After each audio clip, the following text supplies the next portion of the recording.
Yeah. OnChain Revolution, you're not bullish enough. OnChain Revolution, you're not bullish enough. Every day we steady looking at the market, and we gon' tell you how to get started. Chain abstraction, fear and greed index, always looking at price action. Roll call in advance, you don't even gotta mention. Swap it in the deck, you're not bullish enough. Trade it in the size, you ain't trenching enough. We do that market recap. Too much Bitcoin, gotta go to rehab. Shizzy and Yagobi. OnChain Revolution, network in the art. Every day we go live, baby, you know where we are. We mention all the networks and the crypto. Need some more liquidity. Flipping and trading is the recipe. Too many protocols to count. I get high and I'm never coming down. Number go up, then I'ma say peace. Yeah, you thought that I was gonna leave. Yeah, we just getting started, man. OnChain Revolution. Every day. Bring the beat back. Eyes everywhere, gotta be careful with volatile meme coins. You can get some bread if you round trip it, then you gon' regret. All this information in my head. BYOR, touch grass instead. Nobody really knows how it's gonna end up today. Somebody gotta tell you what's happening today. I don't let the money change me, no way. OnChain Revolution, here to stay. Yeah, Sam Sage, man. Voodoo 2 on the way. Yeah. Nicky's.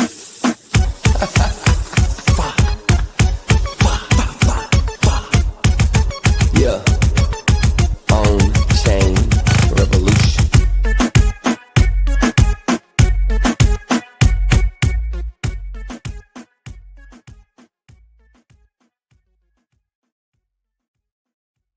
OnChain. Hey, OnChain Revolution. Bitcoin not an illusion. Market recap, then I do a roll call. You're not bullish in the vocal. Look at the price action, yeah, send it to the deck. Sell it through the stack. Order knows the best. Too much Bitcoin, gotta go to read. If you end up bearish, gotta put the knee pad. Let me see the comments. Look at the fear and greed index. Bridge. Look at the chart. Welcome back to OnChain Revolution. My name is Shizzy. On this channel, we cover the entire Bitcoin crypto ecosystem. What's up, guys? We have an amazing show for you guys today. We are live for the OnChain Hour, and this one is going to be just as amazing as the Dog Army. If you guys look on X, guys, the Dog Army is absolutely strong. It's insane. You do a hashtag dog. Everyone, right now, just do hashtag dog on X. You'll immediately get like 100 new followers, 300 likes. It's absolutely insane. Shout out to the Dog Army. And guys, we have an amazing show for you guys. Like I just said, Bitcoin is sitting at 105,000. I'm excited. I'm excited for the next leg up. I'm excited for the sideways. I'm excited that James Wynn is getting liquidated constantly because we're getting rid of that leverage in the system. Sorry, James. No hard feelings there, buddy. But you got to go. You got to go so we can go forward here. We got lots of stuff to talk about. So Trump Coin came out and they did a partnership with Magic Eden. But I just found out Trump Coin and World Liberty Fi are controlled by two different, completely companies, right? So Fi owns one, and then World Liberty Fi owns the other. World Liberty Fi is the Trump kids. They're like, nah, we didn't partner with Magic Eden. We're not dropping this wallet. We're gonna get into that later. It's really important. And the next thing is I think Elon Musk is about to buy a ton of Bitcoin. He is not happy with our politicians. He is not happy with the Trump administration. He is not happy, period. He reposted Brian Armstrong talking about Bitcoin being the next financial asset, the next treasury asset. And I think Elon's about to go into Tesla, into SpaceX, into XAI, into X, and every other one of his companies and have them all buy Bitcoin as a point. The big middle finger to the politicians, to the people who are destroying our country by printing money, guys. Yeah, we have an amazing show for you guys today. We're going to get into all that. But before we go, can you guys please smash that like button? Please share this as well. We want to get many people in here as possible so we can educate them on everything that's going on in the Bitcoin ecosystem, in the crypto ecosystem, and what is going on in the news in general, guys. We want to keep you guys informed and ready for the next big thing, and that is crypto. Well, without further ado, bringing my partner here as always, Mr. Yagobi. What's up, buddy? What's up? What's up, man? I'm pumped, man. How you feeling? I'm feeling pretty pumped too. And the fact that you keep bringing up Dog, and it's obvious Dog is a Twitter hack right now, or an X hack, really, I should say. I still call it Twitter. Goodness, Elon probably hates when people do that, but yeah, it's just embedded in our brains. But yeah, it is an X hack. But what does that mean? that means that everybody is using hashtag dog. Yeah. That is best for dog, right? Because now like dog just becomes this viral, you know, hashtag and meme coin. So I think dog is just so set up for like this great just launch, right, in terms of getting to the moon, because that's the whole goal. Dog to the moon. And I got myself in a little bit of a deeper position with dog. I just couldn't help myself. That's me, not financial advice, but I feel like there's this Bitcoin ecosystem like that's gonna explode in like between Q3 and Q4, and there's gonna be a lot of people that are on the sidelines, and you're gonna see a lot of cope.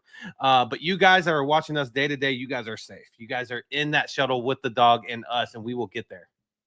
Yeah, and the best part about, shilling dog, for instance, is, free and fair meme coin airdrop to everybody in the Bitcoin ecosystem. You know what I mean? It has a leader like Leonidas.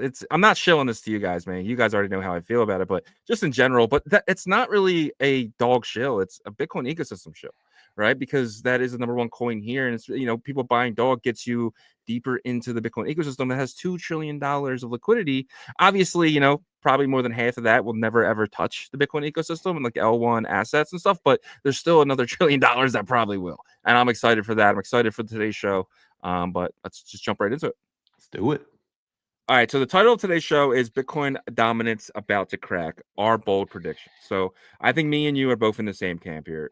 In order for everything else to kind of push, we do need two things to happen. We need Bitcoin to continue forward, but we also need altcoins to outpace Bitcoin. What does that mean to you? That means that Bitcoin takes a little bit of a pause, not necessarily a dump, but a pause with a slow, chop with maybe a little bit of a downtrend, but nothing crazy with, up and down actually. So more chop while Ethereum starts to pick up some energy, and that will be, I think that's that number one indicator that people are looking for, right? And so Bitcoin alts are going to follow that as well. And so that's what we need to see. Right now we're chilling at that 90 or 63.97. So we have made it out of 64, but it's a slow molasses. It's like molasses come down a tree. It's so slow as it does creep down. We talked yesterday as that didn't it like already kind of dump down. You're like, well, I guess if you say 64.8 is a dump down, I was like, maybe this cycle it kind of is, but really being realistic, we need to see it get probably below the 60s will be a good sign, and then start to kind of continually truck, but we don't know how low it's going to go this cycle. That's the difference. There's a lot more stability with Bitcoin, but hey, whatever happens, we all feel like there's going to be a point where the dominance does crack. Is it like a out of the blue kind of volatility type of situation? I don't know. We'll see. Yeah, 100%. And this is kind of what I'm seeing here. You saw this uptrend, right? For over since December of 2024, a complete uptrend again. After the recent uptrend, I mean, this is, if you look at it though, it has been uptrending for a very, very long time, a very, very long time, right? You can actually say all the way down to December of 2022, Bitcoin has just been on this uptrend dominance, right? Absolutely awesome. But recently, we did have this break. Right, we had this break and then down, and then it started this new trend, and it actually popped back in. Like if you had a line here, it actually finally came back in. Yeah. But I'm thinking here though that we've seen our kind of local top, and we're gonna head down here, and this would be higher low, and then dip, and then maybe a higher low, and then a dip. But we need to get back in the 50s. I want to see 59 and 58 in June. I think we need to see that.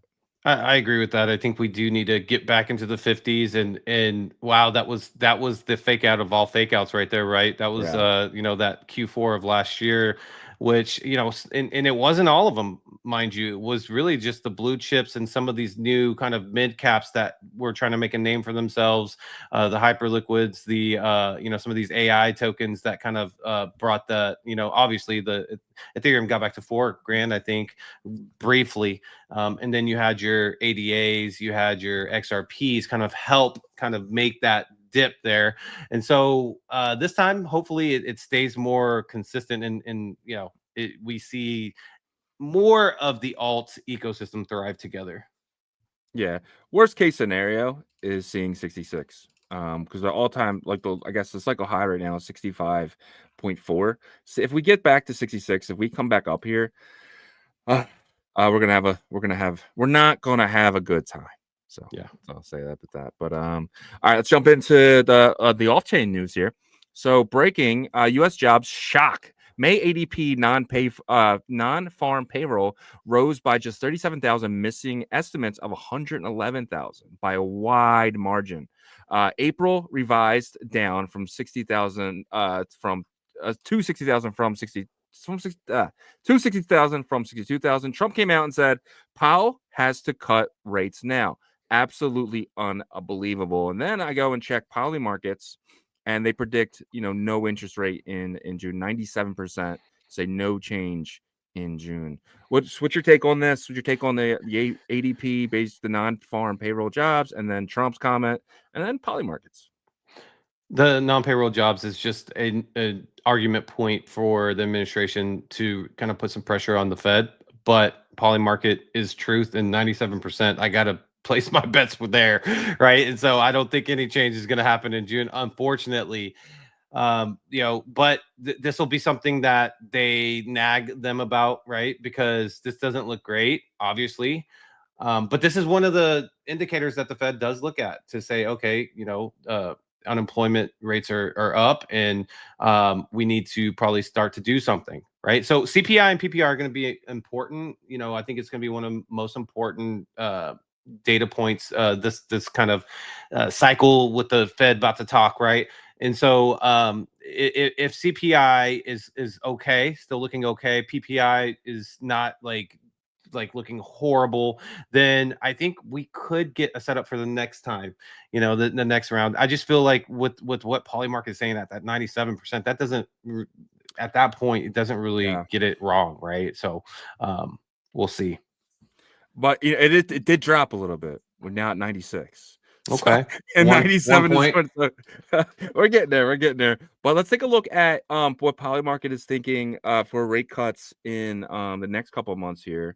Go back a little bit here. So all right, so in July they're saying 81% chance no change, and then in September they're saying a 59% no change. So they're pretty much saying no change until potentially October. So I don't like what Polymarket is predicting here. So yeah. So, but the further out though, yes, they can be higher, but there's just more time for that to change pretty drastically, right? So those ones I'm not so worried about as much, but the this one coming up, I feel pretty confident that there's not going to be a change. We'll see how the CPI and PPI come out, and maybe he's not going to change. Maybe he's just going to stay stubborn with what he feels, how he's been doing his strategy. But hopefully we can get into some sort of risk on environment, somewhere in Q3, at least at the very worst case scenario, the start of Q4. Yeah, and I found this chart here. This is kind of the amount of jobs that new jobs that came online each month. As we can see, we've been in this downtrend except this month, right? So we had this here, and then this one just went insane, and then down, and then down. So, but we haven't seen a downtrend ever, really. I mean, look, every time there's a downtrend, it gets eaten up. So potentially we could be eaten up again. We can come next month or next ADP thing. I think it's next month and be up back at 100. But this is showing 2 negative months in a row of decline. But we will see. All right. Jump to the next thing here. So SEC chairman Paul Atkins says crypto policy will be shaped through public rulemaking using notice and comment rather than enforcement. That's the Gary Gensler way. So Paul Atkins is coming here and he's basically saying, like, we're going to do this by comments and public rulemaking. Absolutely awesome to hear this, honestly. Paul Atkins has definitely been a breath of fresh air. Gary Gensler was the devil. So this is the right way to do this, correct? Absolutely. This is how regulation should, like, enforcers, and that, not the way that GG likes to use that term, probably, or did use it. Regulation should be done this way, to where, I mean, that's what happens to everyday civilians, right? I mean, yes, you can get a ticket for speeding, but you get the ticket and you can go and pay it, and then you're good. You don't just you speed and you're like, okay, you're going to jail for like 6 months now because of this or what, you know what I mean? So I just feel like, this is the way like things should go in terms of like a regulation situation. Obviously, each case is going to be unique. If someone's, you know, embezzling or stealing tons of money, that's a totally different situation. That's whenever you need to probably up your aggressiveness, right? But the way that they handled it prior was like that for just out of the blue too, and it was like almost like they were playing Russian roulette with the people. You know, they're like, spin it, and we'll just pick this project because they're all doing something similar. And I just felt like that's not a way to regulate like an industry at all. And so I really like this. It's kind of a warning. Hey, look, you're not doing this right, or, you know, come talk to us if you want further clarity. That's how it should have been from day one. Yeah, but it did seem like Gary was trying to kill it, right? So that is the way to kill it if you wanted to, right? So I mean, there definitely is a difference between trying to grow it and trying to kill it, and it definitely seems that we're trying to grow it now, which is good.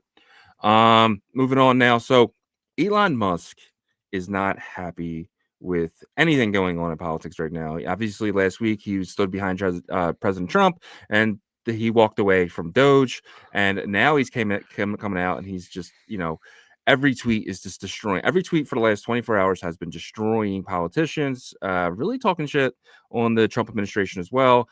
He said interest payments already consume 25% of all government revenue. He actually retweeted a tweet from Brian Armstrong that said, basically, Bitcoin is going to take over as a reserve currency if Congress doesn't reduce deficit and pay down debt. So that's basically what this says. And then so Elon Musk reposted it. And then if you look at this, which is pretty nuts, it shows the government debt from all the way back to 1966 when it was 329 billion till today, where it's 36.9 trillion. And every single year since 2020, we've been jumping up between $2 and $3 trillion every single year. And before that, you know, you could see it was like 0.1, 0.7, you know what I mean? Like 1. So we are doubling what it was just 10 years ago every year. So it's getting pretty nuts here. So yeah, it is. But you also have to remember, like, it's kind of like you have $36 trillion of debt, almost 37. And I know it, you know, to try to tackle that, there's like a strategy to do it. But it's like, if you're going to take out chunks, that's going to be so, it's going to be so hard to do that. Right. But like, it's like, it needs to be done. I get it. And look, that's way above my pay grade, right? But my point that I'm making is that, like, the way that Elon probably wants to do it would make probably the American people suffer more initially, and then like, I'm just saying, because like you would have to, you'd have to be able to, you have to get rid of like extra like programs probably that aren't just for, you know, illegal people here or whatever and stuff like that. Like, I'm just saying, it's not a simple solution, obviously, right? There is one, which is Bitcoin. Buy Bitcoin. No, seriously, if the government just printed a shit ton of money, bought 1 million Bitcoin, get the 16% yield that Michael Saylor's getting, right, and then just paid down the debt with that 16% yield each year. I mean, you can. I mean, that's just 16% of, let's just say they bought like, I don't know, $1 trillion worth, right? It's just fake money anyway. You just print it, buy Bitcoin 10x's, 20x's, 300x's, right, over the course of the next 20 years. You take that 16% every year, and you basically pay down the debt over the course of the next 20, 30 years. Yeah, I mean, I with think no cutting of government, anything. The problem is that they would have to get Congress to approve that. Congress, let's approve it. It's as simple as that, right? Let's all get on the same page here, and let's do what's best for the American economy. Yeah, look, I mean, I'd love that, because that would be very, very good for the industry. But I don't know. I mean, I look, you know, he's obviously was in charge of Doge, so he knows what, you know, exactly where we are. So I don't know. I kind of also feel like there is this kind of psyop plan to kind of get Bitcoin into the position that you know they all want it to get to. No, I don't think it's a savior. I think it's the true savior. Like, you see it for what it is. Like, I think that like not everybody's gonna be on board with that, you know. And so that's what I'm saying. Will. But if it ends up kind of working its way to be the solution, it's a much better kind of approach to like the global public, right? The American public and stuff. That's this is our plan to kind of solve the problem, and so I don't know. Look, it's all conspiracy at this point. What I just talked about, but it's fun to talk about. 100%. So my next question for you: will Elon buy Bitcoin in 2025 with either Tesla, SpaceX, X, or XAI? Right now, Tesla owns, I think, like 2 billion worth of Bitcoin. What do you think? Do you think? I mean, this is the solution. If he's sitting there and he's like looking at this debt and he's like, the U.S. dollar's effed. Why wouldn't you go and put 5 billion from SpaceX, 5 billion from Tesla, 5 billion for XAI? And just say, we're holding this as a hedge against the US. What that's going to do, though, immediately make him money. Because the second he announces this, Bitcoin's going to go up $100,000. Well, if he comes out and SpaceX and Tesla buy more Bitcoin, it's going up 100K. Well, this is the path to the 700K, right? I mean, if you think about it that way, and all these big, huge corporations say, hey, look, we got to protect our entities, and this is how we're going to do it, then absolutely, that's going to be a huge win for Bitcoin and the entire crypto space, right? Yeah. And so I could see that happening. I could see him, acquiring Bitcoin this year or even, next year maybe. But, he's obviously worried about it. And one other thing, too, is if Elon is acquiring quite a bit of Bitcoin, he's going to do everything in his power to make sure that it doesn't ever get compromised, because that's going to be a lot of the wealth or the value of his entities, right? So, we're talking about like he'll be a part of the whole quantum resistance and all that stuff too, in the future of just like global kind of warfare and stuff with Bitcoin and all. So you want probably someone like him on Bitcoin side. He's already in that camp, though, because like quantum computing can destroy everything he's built with Tesla. Yeah. I mean, I can take control of someone's car. I can hack into Tesla system and drive someone's car that I want, into a river because I want that person done, right? I mean, he already has to be working on the solution. And if he owns Bitcoin, he's going to give that solution to the Bitcoin core to make sure that is in Bitcoin. So it's win-win both sides. Absolutely. And they've been working on that too. So that I'm sure everything's fine.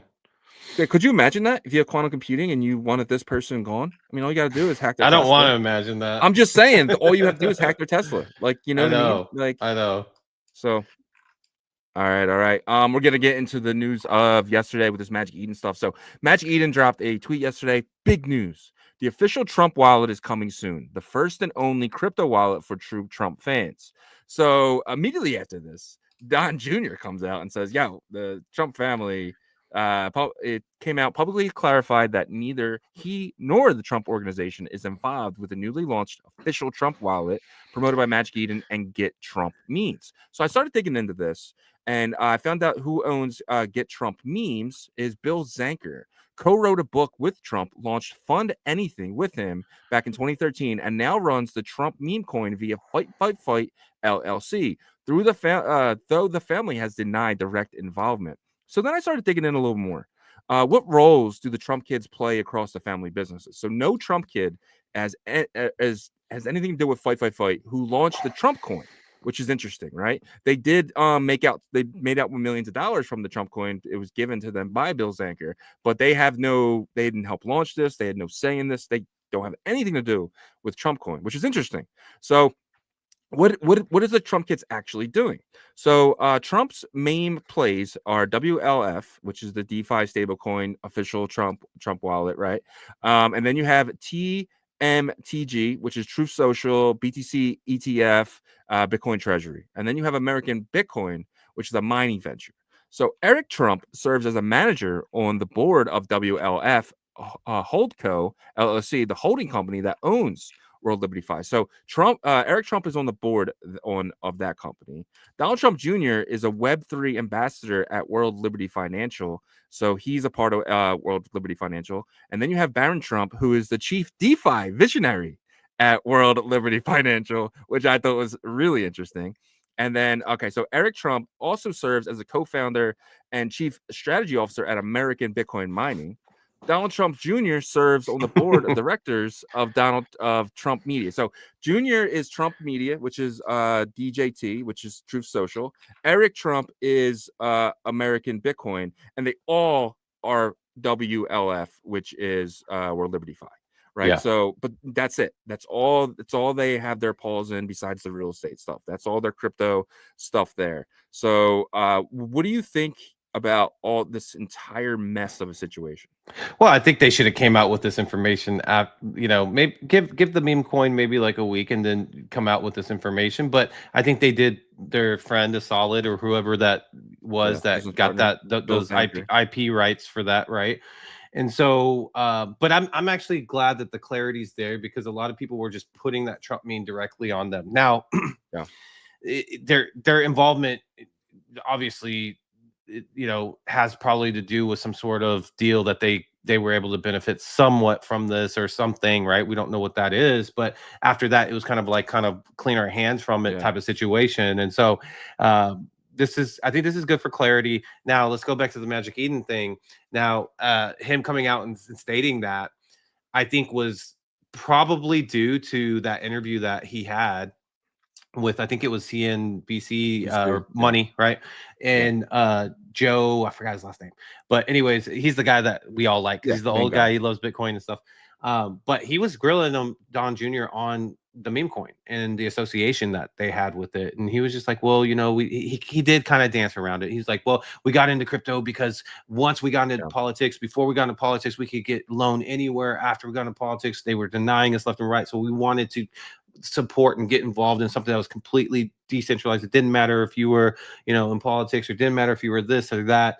And so, but he kept grilling them. And then the Magic Eden post came out after that, and then he came out and kind of disputed it. So I think they're trying to kind of distance himself a little bit from the less serious part of crypto, which I think is a good thing. It is a good thing in my opinion, but not necessarily great for Magic Eden, because right after they posted that came out. So Magic Eden probably needs to do a little clarification as well on what this is.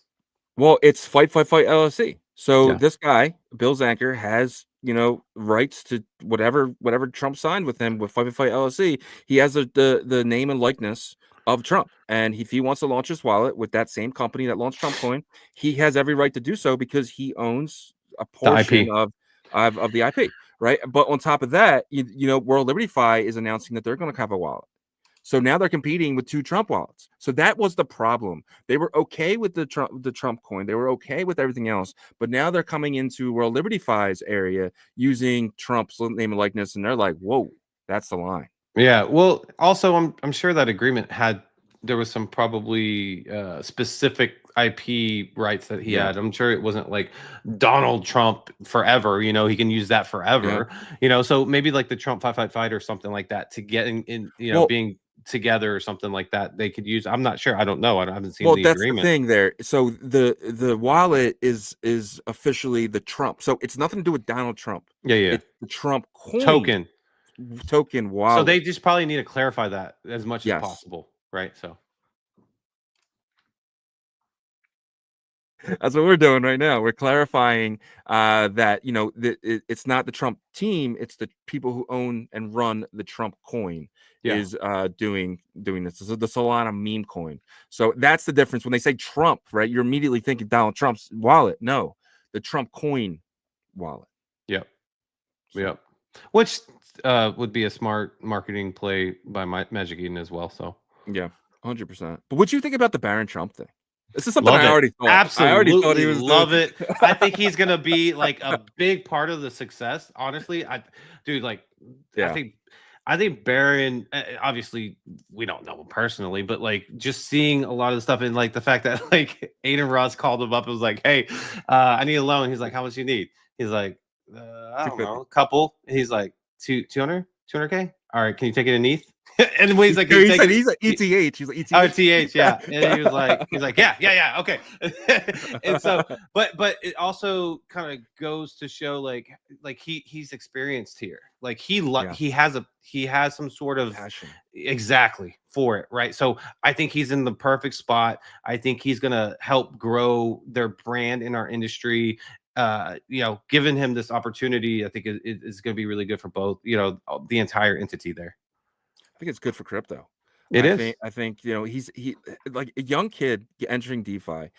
It's awesome because like he's able to make mistakes, right? Like when you're young and you're able to make mistakes, and they're not giving him a lot of money. When you see, and that was the thing. Remember we saw these DeFi moves of like 26 million and stuff. Yeah, it's a lot of money to us, but to someone like Eric and Trump Jr., they're kind of like, here, take 100 million. See what you can do. Yeah, let's see what you can do with it, right? And it would suck to lose that, but at the same time, Barron's going to learn more from losing that potentially than he will gain in any college or anything else in the world. I don't think he'll lose it though, but I don't think he will either. They'll have thresholds too. Yeah.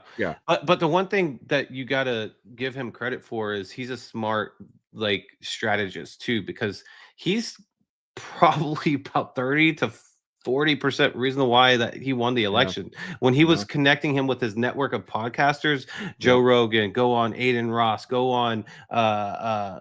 One of my favorite. Yeah, Paul, but like Theo Vaughn. Theo Vaughn. Like, go do these things because it'll make you be like a regular person, and it worked. So 100%. And then I don't know if it was the wrong day to push this out, but Don Jr. comes out with this. President Trump's Truth Social will file us for a Bitcoin ETF. So it's just another pile on. But the Trump family is deep in the crypto, crypto right now. So. They for sure All are. right, let's move along here. Samson Mow, your guy. Just kidding. So Samson Mow says, but this is good though. He said that rapid nation state adoption and the race by corporations to acquire Bitcoin has not been priced in yet, and that is a $1 million is inevitable. Right, it's going to happen basically. So Samson Mow is sitting here and he's saying, and this is exactly what we were saying with the Tesla. This is why I think 700K is a number, because people like him are saying 1 million, and we're going to do exactly what everyone was saying, 100K Bitcoin, and we're going to get close to it, but we're not going to hit it. We're going to hit 69,420 again, but this time it's going to be $690,420. Woo! That's my bet. That's my bet. Yeah. So if there's one area of credit to give this guy, it's the nation state adoption. He literally travels to countries and wines and dines, and I'm sure they're all paying for it, but like he gets to have the best time of his life to try to convince these leaders of countries that Bitcoin is the way. And so look, that I'm a person that does, if I don't really love the way someone is or how they act or whatever, like, but if they do something great, like that is something that he does really, really good. And so got to give him credit for that. Yeah, and he helped with the volcano bonds. That's really powering El Salvador right now. That's how they're able to buy Bitcoin. I looked into that. So they're not allowed to use the money they got for the loan, but they can use the bonds that they're creating from the volcano bonds. So when people are buying these debt, basically, they're using that money to buy Bitcoin. So that's how El Salvador is getting around that was a WEF, right, or something like that. I don't know, whatever loan they got. So. And Samson Mow's a big part of that. So give it to Samson Mow for that. And, he's friends with Adam Back, who I think is Satoshi, and one of the people that are Satoshi, but we'll see. So Circle has minted another 250 million USDC on Solana. As of June 3rd, 2025, Circle has minted a total of 12.5 billion. Think about that. Since January of this year, Circle's minted 12.5 billion USDC on Solana blockchain. That was Solana alone. It's not including, they put like a quarter of that on ETH and some ETH L2s, and they're just putting USDC in everywhere. But Solana seems to be the number one place. What do you think about that? Would have been like a lot of cash coming to Solana every day. Strategy, and it makes sense, right? There's quite a bit of volume on Solana. I was surprised to see that they aren't the top DeFi volume in terms of, like, we know TVL is Ethereum, but Binance Smart Chain has really taken the lead recently. But with that being said, Solana is number 2 consistently, and so I think this is just a part of their strategy and say, hey, look, USDT, Tether, Tether. Anyways, they've kind of already put like their stable everywhere, and so USDC is doing it now, and so this is just a part of strategy. Those two are the top right now, and I think they will remain the top until another player comes out. 100%. And you're seeing Tether put a lot of money on Tron. They already are leading the way in Ethereum, and you're seeing USD1 kind of take the narrative of Binance Smart Chain. So you're kind of seeing that these chains have their own stablecoin of choice right here, right? You have Solana with the USDC, Ethereum with USDT, Tron with USDT, and you're seeing a mix though on Ethereum and the L2s, right? Like between USDT and USDC. Not really seeing much else there. But you're seeing, Binance Smart Chain seeing where with USD1. I think it was actually really smart of the Trump team to go with Binance Smart Chain because no one's taking advantage of that yet. Because you are seeing Tether kind of do Tron. So yeah, I think it was smart of Binance to do that as well, though, because it's a mutually beneficial 100%. relationship there. Because what region of the world does Binance struggle with the most, and it's mostly due to regulation, was the West in the United States, right? And so by having USD1 there, and the current administration's family is kind of running that whole part of their crypto wing, I think it's really strategically smart as well. So that's the one stable token to really pay attention to see how much traction they can gain, because they're having to play catch up a lot, right, between USDT and USDC. But because who they are, and now they have the power of partnering up with BSC, they could catch up. And now I'm not saying like be even, but like, make some ground here. And then all it takes is, 2 to 5 years to really be competitive in the top 3. So 100%. And then you're seeing WLFI come out and they're co-sponsoring with PancakeSwap. So they're going through the DEX, man, and N4 for the USD1 and Binance. So what they're doing here, give it up again to the Donald Trump Jr. and Eric Trump here again for this. Barron. Is just absolutely huge. And Barron, the DeFi figurehead there. But this is huge, man. I love this. I love that they are taking. I mean, nobody was using. You got to remember, Binance had BUSD. You remember that? But Gary and the team were like, nix that, nah. And they were powered with Pax. The team that does Pax Gold. That was the BUSD guys. So that's gone. So they needed someone to step in here, and it does seem like USD1 has stepped in for Binance Smart Chain. Yeah. Do you think Binance Smart Chain should have did a better job of like not naming it Binance, or do you think that's a good branding technique? Do you think if it was called something else, people would think differently about it? It doesn't matter. They're still doing crazy volume. That's no, true. I think they're fine, dude. At this point. All right, jump to the next thing here. So Ripple CEO Brad Garlinghouse denies the company ever made a bid to acquire Circle, basically contracting recent reports that the alleged Ripple offer up to $5 billion for stablecoin issuers. So this is the biggest bullshit I've ever heard in my life, right? Like this is like, no, we didn't offer them. We didn't offer them that. No, that wasn't us. That was the other Ripple. And the dispute comes out now. Like this news was like what 3 weeks ago, 4 weeks ago. So yeah, hey, no one's buying this. Yeah, he's the biggest slime ball ever. Like I'm sorry, like I hate Jamie Dimon, but Brad Garlinghouse to me is right there. What do you think about David Schwartz? Just kidding. I don't mind him though. He's like the nerdy guy. Yeah. Like he's the guy that you picture that's like in the mom's basement at like he's like 50-year-old. Yeah, like Wozniak. Like if you hate Steve Jobs, you like Wozniak, right? You know what I mean? He's basically the Wozniak to Brad Garlinghouse's Steve Jobs, right? So yeah. All right. Okay. The next thing here. So Pump.fun plans to steal more money. So Pump.fun plans a 1 billion token sale at a $4 billion valuation, and it prepares to launch its own token within the next 2 weeks. So we are hearing that potential airdrop is going to happen to Pump.fun users. So we could see a giant stimulus come into the Solana ecosystem. So that's one good thing out of this. But you're probably going to see a lot of stuff get sold down here within the next week or so to prepare for this pre-sale. So what do you think about all this, man? Pump.fun is just is this their exit plan? Is this how they exit the ecosystem? I've seen several, maybe 3 different comments about that being an exit plan. Maybe they're going to start their own chain. Maybe we're going to do this, but like I could not think of a more greedy entity in crypto than Pump.fun. This entity has made hundreds, if not low billions, in revenue from our space, and they have access to all this liquidity or capital, right? Why do they need to raise here? Why do they need to do this? And if it is for an airdrop, then then they're not raising for an airdrop. They're just going to sometimes you do probably a portion. Sometimes you do. Arbitrum raised for not. It wasn't like we're raising only for an airdrop, but they're raised. There was a part of it that was allocated for the airdrop.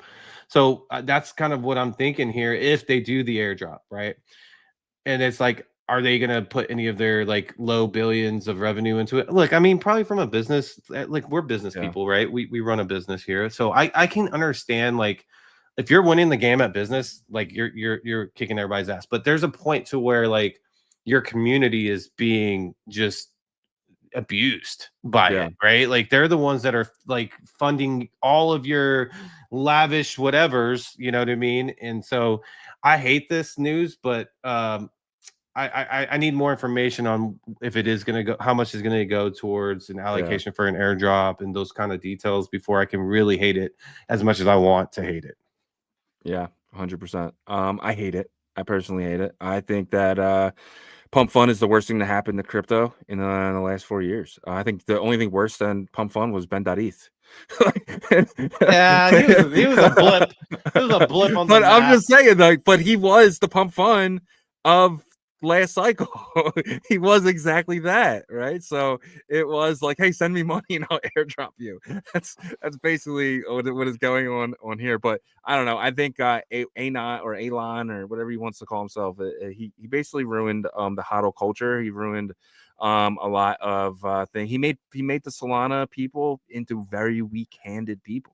I'm not saying they're weak-minded. They were already not very really. weak-handed. They were already kind of GD, but yeah. Well, I don't know if they were, because there were some coins there that they held on to, like Helium and all these other ones. They all got hit hard. The utility narrative completely got killed. I know. I mean, there was a period with the Go AI and the, you know, those AI 16Z, but like that was. Yeah, those were, well, some of them are still in the hundreds of millions, but like the whole meme Pump.fun just like started to overshadow all of that. And so, you know, look, Believe Launchpad is trying to kind of go back to utility more of like an ICM, internet capital markets raising like this way. I think that's a great idea. And I think it'd do even better in the Bitcoin ecosystem. So hopefully someone's launching like an ICM Launchpad to where legitimate businesses could maybe launch on Arch or another environment in the Bitcoin ecosystem. Because like, how would you like to earn your trading fees in Bitcoin that will grow over time? Yeah. So I know I'm getting off topic here, but yeah, that'd be great for something like Merlin, wouldn't it? Like, because it's L2, and you can earn your trading fees in wrap Bitcoin. That'd be amazing. Yeah, man. But yeah. So last thing on this, I think that Pump.fun is going to be under the umbrella of whatever is next for this team. I think they use Pump.fun, they used it, abused it. They're gonna kind of let it die, but then they're gonna have this other entity that's gonna be something strong. I feel like they're gonna use this money to build something else in crypto. Get away from memes, maybe. Get away from, but it'll still be there, but it won't be like their bread and butter. Bread and butter, exactly. They'll get away from that, yeah. All right, moving along here. I was hoping to get your some clarity on this from you. So, pro-Bitcoin Democratic Party candidate Lee, can't say this name. Jae-myung wins South Korea presidency. So, I'm curious of your opinion on this. This is amazing, but there's two words here that kind of stand out to me. Democratic Party, which is weird. Pro-Bitcoin Democratic Party candidate. Yeah. So I asked so for the audience that doesn't know, I'm half Korean. So I asked my mom. Why I was letting you handle this. Yeah. So I asked my mom yesterday. I was eating with her. I said, so what do you think about the new president? And she's old, so she's, you know, more conservative, old school. She said he's okay. You know, she's more of the conservative Republican side. So that was the part that she wasn't like crazy about. But the pro Bitcoin part doesn't surprise me, because what we're starting to see a little bit in this country, even the US and South Korea mimics the US a lot. Meaning, because the past, I mean, like their infrastructure, their politics, because the US, you know, went over kind of and aided South Korea and kind of helped rebuild their infrastructure, right?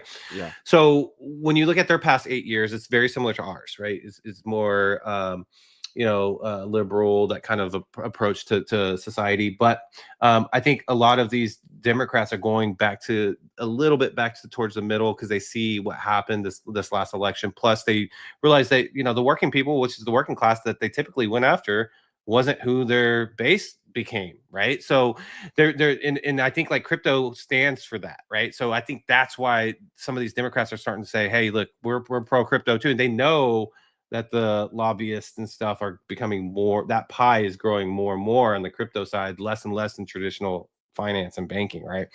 So that's why I think that he is pro Bitcoin, and I think we're going to see more of that on the Democratic side and the Republican side. So that's something that they're both kind of agreeing upon. Hooray, hooray! They agree upon something here, and it seems to be crypto's bringing them together. So we know that was manipulated last admin and last cycle, to where the administration was really trying to stifle the growth. It was heavily manipulated with the regulators and stuff like that. So now it's more open, and I think countries like South Korea, countries like Japan, countries like I don't know, Europe, they're all kind of out there, but but like maybe even the Germany's kind of come back in and start to say, hey, look, crypto's for the people, and we are supposed to be for the people. Yeah, 100%, dude. And there's only 9 countries that actually own Bitcoin, right? And South Korea has an opportunity here to jump up to number 4, number 5, right? If they start buying it now, they can beat Japan, they can beat all these other countries who really don't have any Bitcoin yet, and South Korea could be one of the true winners out of this new digital age. So congratulations to them on voting for this. But do you think that was a big part of this person getting voted in? I think I think the younger generation in South Korea is they love crypto right now. Yeah. They have this kind of risky gene in them to where they like to, that's why I think they have a little bit more regulation on leverage there, but they love crypto in general. So I think this is like probably one of his winning points, right? That got him there, was he's pro Bitcoin. Bitcoin is really formidable in terms of a reserve type currency, and they're, like I said, they replicate a lot of the similar actions that our government does. So I wouldn't be surprised if they've been printing constantly as well, right? So it's something I think the younger generations look at and say, okay, Bitcoin is something that can kind of rebalance the national debts and stuff like that. Love that, dude. Absolutely love hearing that. Let's jump into the next thing here. So corporate treasuries now hold over 3% of all the Bitcoin, with 60 plus firms doubling their Bitcoin in 2 months. So let's actually show this list for you. This is the list. You see it go? Yeah, let's go. Yep. So strategy, obviously, 500. Strategy is like dog, and these are like the other runes, right? So the comparison. But strategy has 580,000 Bitcoin. The next would be XXI, who I'm not sure who they are, but 31,000. Galaxy Digital, BlackRock, Metaplanet, GameStop is on here now for the first time. Let's find Tesla. Where is Tesla? You see Tesla? I don't, but it might be under the Boring Company or something else. It's definitely Tesla, and I might be just be like mentally missing it. I don't know why, but Tesla they have like, unless it was skipped, but over here, yeah, I'm not sure. But yeah, they should be on here unless that is it. I don't know what XXI is, but anyway, this is the chart here. I think this doubles over the course of next year. I think all these companies combined together have 3% of the total supply. Rumble, look at Rumble, 210 Bitcoin right there. So, but I think this is I think companies will own at least 10 to 15%, like 5x in this time next year. Do you think I'm wrong with that? 5xing doesn't seem like that much, dude. One company come in with 100,000 Bitcoin. The problem is then you're going to be looking at Bitcoin at maybe like 250,000 to 400,000, depending on where we are next year, right? Still cheap. It's cheap, but it's also, I think there's going to be some of these smaller companies that kind of act like how retail did in the early days and say, hey, what's the next Bitcoin? You know what I mean? Yeah. And then I think that we saw some of that with like, I forgot the name, Sharplink. I can't remember. It's a gaming company. And then you start to, they acquired, $500 million in Ethereum. And so, I think they're going to start looking for a little bit of lower hanging fruit, but there's going to be some smart ones that say, 200,000 is maybe not, if we think this is going to be 3 million, like Tom Lee said, in the next 5 to 10 years, then I'll take, a 10x opportunity there at 300,000, with whatever, like 2 billion times 10 is what, 20 billion, right? So I think that is obviously, that's a lot of money though, you know, even if you did like in the, you know, the hundreds of millions or something, it's still a 10x, right? And Tom Lee has been right this pretty much almost all of his forecast predictions. So I mean, dude, I've been saying it for a while, but I think Bitcoin is 100x from here in the next, you know, 10 years. You know what I mean? I think Bitcoin is going to easily go to 10 trillion dollars, you know, if not 20 trillion. Market cap. Okay. So market cap wise, yeah. So I think it has a long way to go. And I think it goes up forever, because it's not because Bitcoin goes up. It's because the dollar goes down, right? Like milk doesn't get more expensive. The dollar just buys less of it. Right. So it's just like that's all it is. Right. It's just your dollar is being devalued every single day. So these assets that have, you know, a hard cap supply, they're going to go up forever, like against the dollar. So. Yes, sir. But yeah, man, let's kind of get into today's fear and greed here. So last week we're at 68. Yesterday we're at 58. I mean, yeah. So the day before we're at 59. Yesterday we're 58. We're kind of going on that trend for sure. 57. Boom! He got it 3 days in a row. Congratulations, but yeah, 57 there. So I guess tomorrow 56. Well, I thought we would have a little bit maybe of a bullisher. Yeah. Just made that word up. More Love of a it. bullish second half of yesterday. But yeah, we're still kind of in range. So not shocked to see 57. We got to kind of see how this plays out for the second half of today and maybe the rest of this week. You know, being a chop week isn't necessarily a bad thing, because, you know, having that pullback in last week, at the end of last week, was a kind of a desperation panic mode for a lot of people on crypto Twitter and in the space. So this is fine. Like I said, I'm okay chopping right between where we are and all the way to like 111 back and forth for a week, maybe 2 weeks, and then picking it back up. But yeah, I don't know what tomorrow's going to bring. The second half of today will let us know for sure. Yeah, 100%.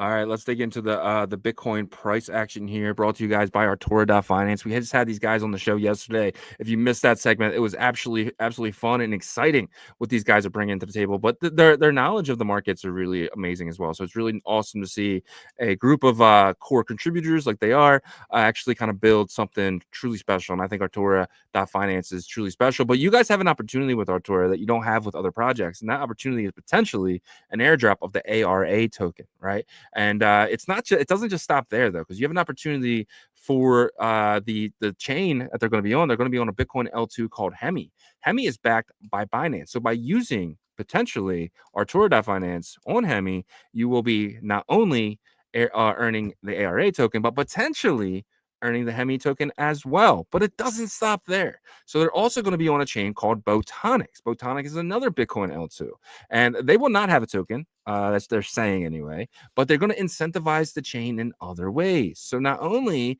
by using Botonics and using Artura, you can potentially earn the ARA token and then incentivize and getting incentivized by Botonics. So this is really, really big, guys. I want you all to use it. Very low leverage, very low money. Let's airdrop farm this. These guys are okay with me saying that, hopefully. So but that's what I'm doing, and that's what I want you guys to do. I want our community here at OnChain Revolution to win, and I think by getting those 3 tokens potentially could be really big if Botonics has a token. But definitely check out Artura.finance. Yes, sir. And before we get into the Bitcoin price action, guys, help us out. Smash that like on the YouTube side. And then sub to the channel if you're not subscribed, and turn your notifications on so you know when we go live on the X side. Let's share this space, guys. Want to educate, onboard as many people to our industry as possible. Same thing on the abstract, guys. If you guys could share this stream, we would greatly appreciate it. But let's jump into some Bitcoin price action here, starting with the hour chart. So second half of today, yesterday wasn't as bullish as I expected, right? But look, we did dip pretty. This is a crazy wick. We actually broke trend with the wick, but it did get bought back up. So this wick actually happened an hour ago, and it brought us to 104.2, which is not really that bad. You can see because it got bought back up, I consider us still in trend here. Now we'll see if this actually breaks down. If we break down and finish the hour candle outside of this, then we will officially have broken the trend. But look, you can see on the leading indicators here. Let me blow this up as much as I can for you guys. Is showing that the sell pressure is getting a bit exhausted, but there was a lot of it. Look, it goes back to yesterday at 4 p.m. Central Time, and we're still here. But it looks like the MACD leading blue indicator line is curling up. This is a strong curl up here. Typically, this line will give us some hints of where it wants to head, and it looks like the next hour here, if we can get a little bit of this buy pressure to get a little bit stronger, this will be pointing up north, right? And you can see also the stochastic RSI as well. We are well past the oversold territory of the 20-point mark here. We're at 34, so we are looking okay. Honestly, this is not as bad as it probably felt, especially with that wick down here. So let's take a look at the support and resistance on the local level here. So this goes from 12 a.m. last night. We can use that. Right now we're sitting at the 105.5 mark here, and it looks like support is overpowering this region for sure. It's 117 to 99 in terms of transactions. Obviously, this is kind of an estimate here, but then above that, it's more balanced, but it's still showing a little bit more support than resistance above here at the 105 560 range, right? So what we need to do is build some support up right here, because this is where it seems like the resistance is kind of having a little bit more control, and that's a little bit above that price right there, like 105 680. So right at that 105 600 is where that support kind of ends, but it's not far. It's almost balanced out there too. If we get above that, then we'll be okay here. Basically, we just need a little bit of some large bids come in on the buy side, and I think we push through this. But yeah, so it looks like it's closing up as exhausted. So I wouldn't be shocked if we do work our way back to 107 the next 4 to 6 8 hours possibly here. Probably 4 hours, I would say. I wouldn't be shocked if we work our way back up there. But let's take a look at the 4-hour chart, see if we can get some support on that thesis. And it looks like maybe not, right? You can see here the 4-hour chart is showing more of an exhaustion of the buy power, right? And that that's okay though, because our MACD line is still kind of horizontal. Actually has a little dip in it to show that it might actually reverse. And if that happens, that 1 hour does give us that push back up to 106 106.5, then this could actually extend the life of this buy pressure here, but we have been in overbought for quite a long time on the stochastic RSI going back to Saturday.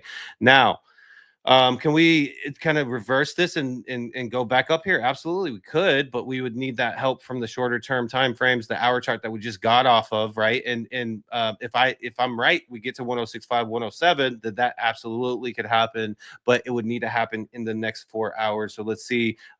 This last one was actually, it needs to happen in the next 4 hours, because this one's about to give us a new candle right now. So look, this doesn't mean that the previous the 1 hour chart is invalidated. It just means that that 1 hour chart really needs to work to kind of turn this around a little bit here. All right, let's move on to weekly chart. We are back in the red. See how fast this kind of changes, right? You can see that let me get rid of this here. Yesterday, this candle was green, right? But again, I'm not worried. Look, it's just kind of chopping back and forth. When I will start to worry is if we actually really start to fall apart, get below 100K, and then like, oh my God, are we starting to kind of heat sink towards $95,000 mark? That to me would be like that would make me feel anxious inside. But I don't think that's the case. I think it's just kind of a normal kind of back and forth pendulum type of chop that we've dealt with this week. We had a decent okay Monday, a good Tuesday yesterday. Now I think it's a little bit of a pullback. No worries though. We'll see how this plays out tomorrow. The setup is still okay. This MACD blue line, leading line here, it's still kind of pointing up, so I'm okay there. And we haven't been over in the overbought too long. And typically, if we are in a bullish season, especially on the weekly chart, we will kind of hang up here for a little bit, right? Like, especially if we are expected to go to this 130 by mid-July. So I expect this to be extended here, because it hasn't been up here long enough, for me, in my opinion. But that's just my opinion. We'll see how it plays out. I think we're okay on the weekly as well. Let's take a look at the others chart. The others chart's we got a green candle. Is this a sign that maybe, just maybe, we might see Bitcoin kind of stall here a little bit, and then Ethereum start to pick up some energy, and some of these others, some of the other blue chips, because the others is everything outside of the top 10 and minus Bitcoin, right? So this is everything that's going to follow Ethereum. So if Ethereum says, hey, Bitcoin, see ya, catch you later, and it shoots up to 3,000, 3,500, then this is also going to follow that and will rise back up above the 50-day EMA. But I'm okay, because I like how these lines are coming in here. It wants to tighten up here, right? So that's good. Usually whenever the Bollinger Bands tighten, you will see a volatility move, at some point afterwards. Being that it is the weekly, then it wouldn't be too long, I wouldn't think, because each candle is a week. So I think we're okay here. This is actually kind of positive, a little bullish energy with showing a green candle here, right? So let's see how this plays out, and let's take a look at the crypto bubbles. It was something I expected because how Bitcoin is today. So seeing more red. This is the 100 through 200. Let's go back to the 1 through 100, but kind of similar. We're seeing about an 80. Oh gosh. Okay, game over. Let's pack it up. Fartcoin is down 10%. We're packing it up. We're all going home. We'll be back in 4 years. No, I'm just kidding. But this is about an 85% red day for alts right now. But with that being said, they're not crazy. They're a little bit, between 5-10%. You got some of the big ones like Dog with Hat, Fartcoin, two memes right there. You have Monero down 5.4, Virtual is down 6.6, but it's not something crazy. We're not getting into those double digits yet, and I think that's why we still have that little bit of green on that weekly. We'll see. This right here, I don't like this, because typically Fartcoin is our leading indicator for the alt markets, right? It really is. And so for the next day. So maybe we continue red tomorrow, but maybe it's not as bad red. We'll see. But yeah, so that's how the alt market's looking. We already went over Bitcoin. Anything stick out to you specifically? Yeah, man. It's hard right now because we could chop sideways until next Monday. Right, we could go all the way to CPI on next Wednesday or Thursday. So it's kind of like I don't know what to expect. But Elon could come out today and say, "Hey, Tesla's buying more Bitcoin." So you just don't know what's going to happen. Just take it day by day, and don't let these this red fart coin discourage you. It's discouraging me a little bit. I'm not gonna lie. I mean, you live your. Oh, let's look. Who let the dogs out? We got dog up 1 point. Right here, up 1.8%. I told you that dog is resilient, and everybody needs to hashtag dog. Bring him to the middle. He's working his way. There he is. Scoot over, Mew. Scoot over, Mog. Scoot over. Now, how do I make it bigger? That's the thing. It's like, can I increase this? Let's buy it. Let's all just buy it. Okay, there you go. There you go. Yeah, dog is up 1.8%. Oh, our guy Courtney Johnson. Hopefully, you're still holding on to that ZBCN. Well, it was down 20% yesterday. Yeah, so this is a good bounce back for him. Yeah. He's a big advocator for it. So that looks like that bounce back. ApeCoin up 6.7%. Maybe people like the fact that Yuga sold Moonbirds. Yeah. And then Mask is up 4%. Luna Classic down 1.3%. That was probably the only time I'll ever talk about Luna Classic. The top 200. That's wild still. Yeah, dude. Do you remember there was a point where that Luna Classic was making a run, and I was like, oh my god, this crypto kills me, because it was it was not long after Luna had collapsed. I want to say it was maybe 2 months, 3 months before it launched. Maybe I'm wrong with that, but anyhow, what's the chances of UST coming back to $1? On that note, we're gonna wrap up the Bitcoin price action and crypto bubbles. Hopefully that helps you guys out a little bit to let you know where the short-term sentiment.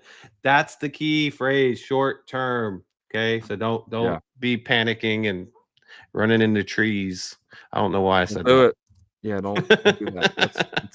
It's not a good look for yourself. But anyway, let's kind of get into the first comment of today, which is Lackey Lukey. Congratulations to you, my friend. This is your day. Number 2 in a row this week. And shout out to you, my friend. Let's show the chart here. You have Wynn number 22, which takes you to second place.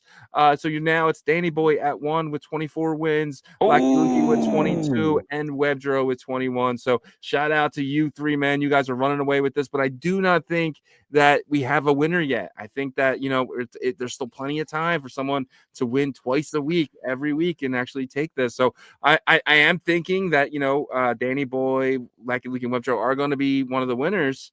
But it could change. You just don't know. I mean, we're not even halfway done yet. June 31st will be the halfway point, right? Yeah. So plenty of time to make this list, and we are going to do something nice for everyone who makes this list. If you just get to one time, you get on here one time, we're going to do something nice for you guys. We're not sure what it's going to be yet. We have plenty of time to figure it out, but we're going to do something nice to every single winner of some kind. So definitely, I definitely think you should try at least to make this list. Like Lucas and WebJoe and Danny Boy are not going to make it easy for you, but I think everyone should at least try to make this list. And shout out to you guys, man. You three are killing it, man. And I don't want you guys thinking like I'm crushing you, right? I just want, you know, I want it to be a little bit more well-rounded, but I can't always get what I want. But I really appreciate you guys being who you are, man. Absolutely love the competition you guys are having. Lucky Lukey is second and third comment as well. So shout out to him. WebJoe, he's like rubbing it in there. The second and third comment, but actually awesome. WebJoe right there. He says, "Wow, Lucky." And then we have ASAP Benji here, Mr. Hanky's here, Yeah. Matt is here, followed by One Plus Matt is here. Shout out to you, my friend. Danny Boy, our guy. Someone new making the roll call, hedging well. All season start in June, just like is 2020. So he's basically saying, I was actually thinking that as well, that potentially we're, you know, a year behind. DeFi summer. Yeah, kind of like where we were. Who knows? Who knows? Lucky Lukey is here. Danny Boy is here. Malam Yuri says, catching up with yesterday's show. Looking forward to today's. Thank you so much, Malam. Really appreciate you, man. So much. Bitmap Capital is here. Mempool Punk is here. Chips and Dip. And we got Vader Time. He said, I only comment to make roll call, then I go back to work. Shout out to Vader. But he hasn't gotten first yet. Just remember, too, we are doing something for second and third place. Yes. Well, yeah. if you can beat out those three guys. But like I said, just making the list one time, I think making the list one time is worth it. But Satoshi Nakamoto is here. K99 is here. Spindrift is here. Abstract is here. Abstract Chain is the best EVM. Do you agree? Not right now, but like they have accomplished a lot. They could be a top very soon, but I don't know about the best yet. I think that's just too early for that. I think Merlin Chains is the best EVM, but that's just me. They got ordinals there. No, I'm just kidding. Chief Axel is here. Hydro is here. Hydro Sapien. Sammy Turnpike right down the street. Let's go. It's been a while, Sammy. It's good to be here today. Hi, Shizzy. Hi, Mr. Yagobi. Shout out to my guy, Sammy Turnpike, my man. And then legend himself is here. Yo. Connor OnChain. He's heard Trump is launching Shizzy and Yagobi. I don't know if I want to be a part of that. I mean, I'll talk to Baron, see what's going on with Baron. Baron, can you let me 200? Lucky Lukey is here to Lucky Lukey. Mr. Pipes says Francis Dune crying hard. Well, I think he's crying like on all of his money he's made on virtuals. Just like, yeah, he's been crushing it over there. He's like an advocate for virtuals at this point. He's the top dog there. Honestly, probably the top influencer. Yeah. The Sin City crypto guys, they're big influencers for that as well. Okay. But definitely Francis is up there. Choda is here. Shout out to Choda. Hillbilly is here. GM, time to go to the effing moon. Yes, let's go. Mo Chain says, my greetings to the OnChain boys. Shout out to Mo Chain, our guy. Pump.fun soon sell 1 billion to 4 billion evaluation. Yeah. I mean, I think it drops 90% after the airdrop, but that's just me. Mo Chain again says, I think information. He was answering a question. Crypto. Oh, okay. For the other guy. Oh, this guy says, what are the live topics for today? Yeah, a bunch of stuff. You can go back. We already had like at least 13 topics, but yeah, we are general news live show. That we timestamp though, so if you want to fast forward, you can always catch up to it. Yeah, 100%. Mo Chain says, I think they made money, Pump.fun, and want to picture the narrative of not being a company. What do you mean? What do you mean by this? Maybe Pump.fun not being a company. I don't know. And then they raised for their own company. I don't know. But they have investors, so they registered as a legitimate company because they have Deal who's a lead investor there. I hope not. I think he is. What for Pump.fun? Yeah, I know. Hey, look, he made money. Yeah, I could be wrong. I got to look that up, but I know there's a big tech investor that's involved. It's just in weird for him to be investing in like the shitcoin casino. Well, he invested in Facebook, right? Back when it was like nothing. Yeah, So that was a he's dice roll for early. sure. Yeah. MoChain says, what am I not on the list? You got to make that first comment, man. You got to be the first comment of the day, bro. I'm sorry. I don't make the rules. Well, I kind of did. But no, I'm just kidding. But shout out to MoChain, our guy. And then he says, I can probably always be number one on X. I choose to support your YouTube. Well, yeah, the we number don't ones do it are on on YouTube though. Yeah, you got to do it on YouTube because X doesn't put out the stream until we go live. So it's honestly, that's probably the way to go. I don't know. Well, maybe we'll change the rules for next year, but this year it's already kind of locked in. So, but shout out to MoChain and all you guys, man. All right, we'll move on to the next thing here, which is okay. So Leonidas said the number one meme coin dog is now verified on Moonshot. What do you think about Moonshot? They actually just secured a bit license and money transmitter license on the New York State Department of Financial Services. So now they're officially they can actually run their business out of New York now because they have the bit license. But going back to dog here, do you think it's a big deal to get verified? I guess it's the Solana coin that's verified. I don't think it's the Rune.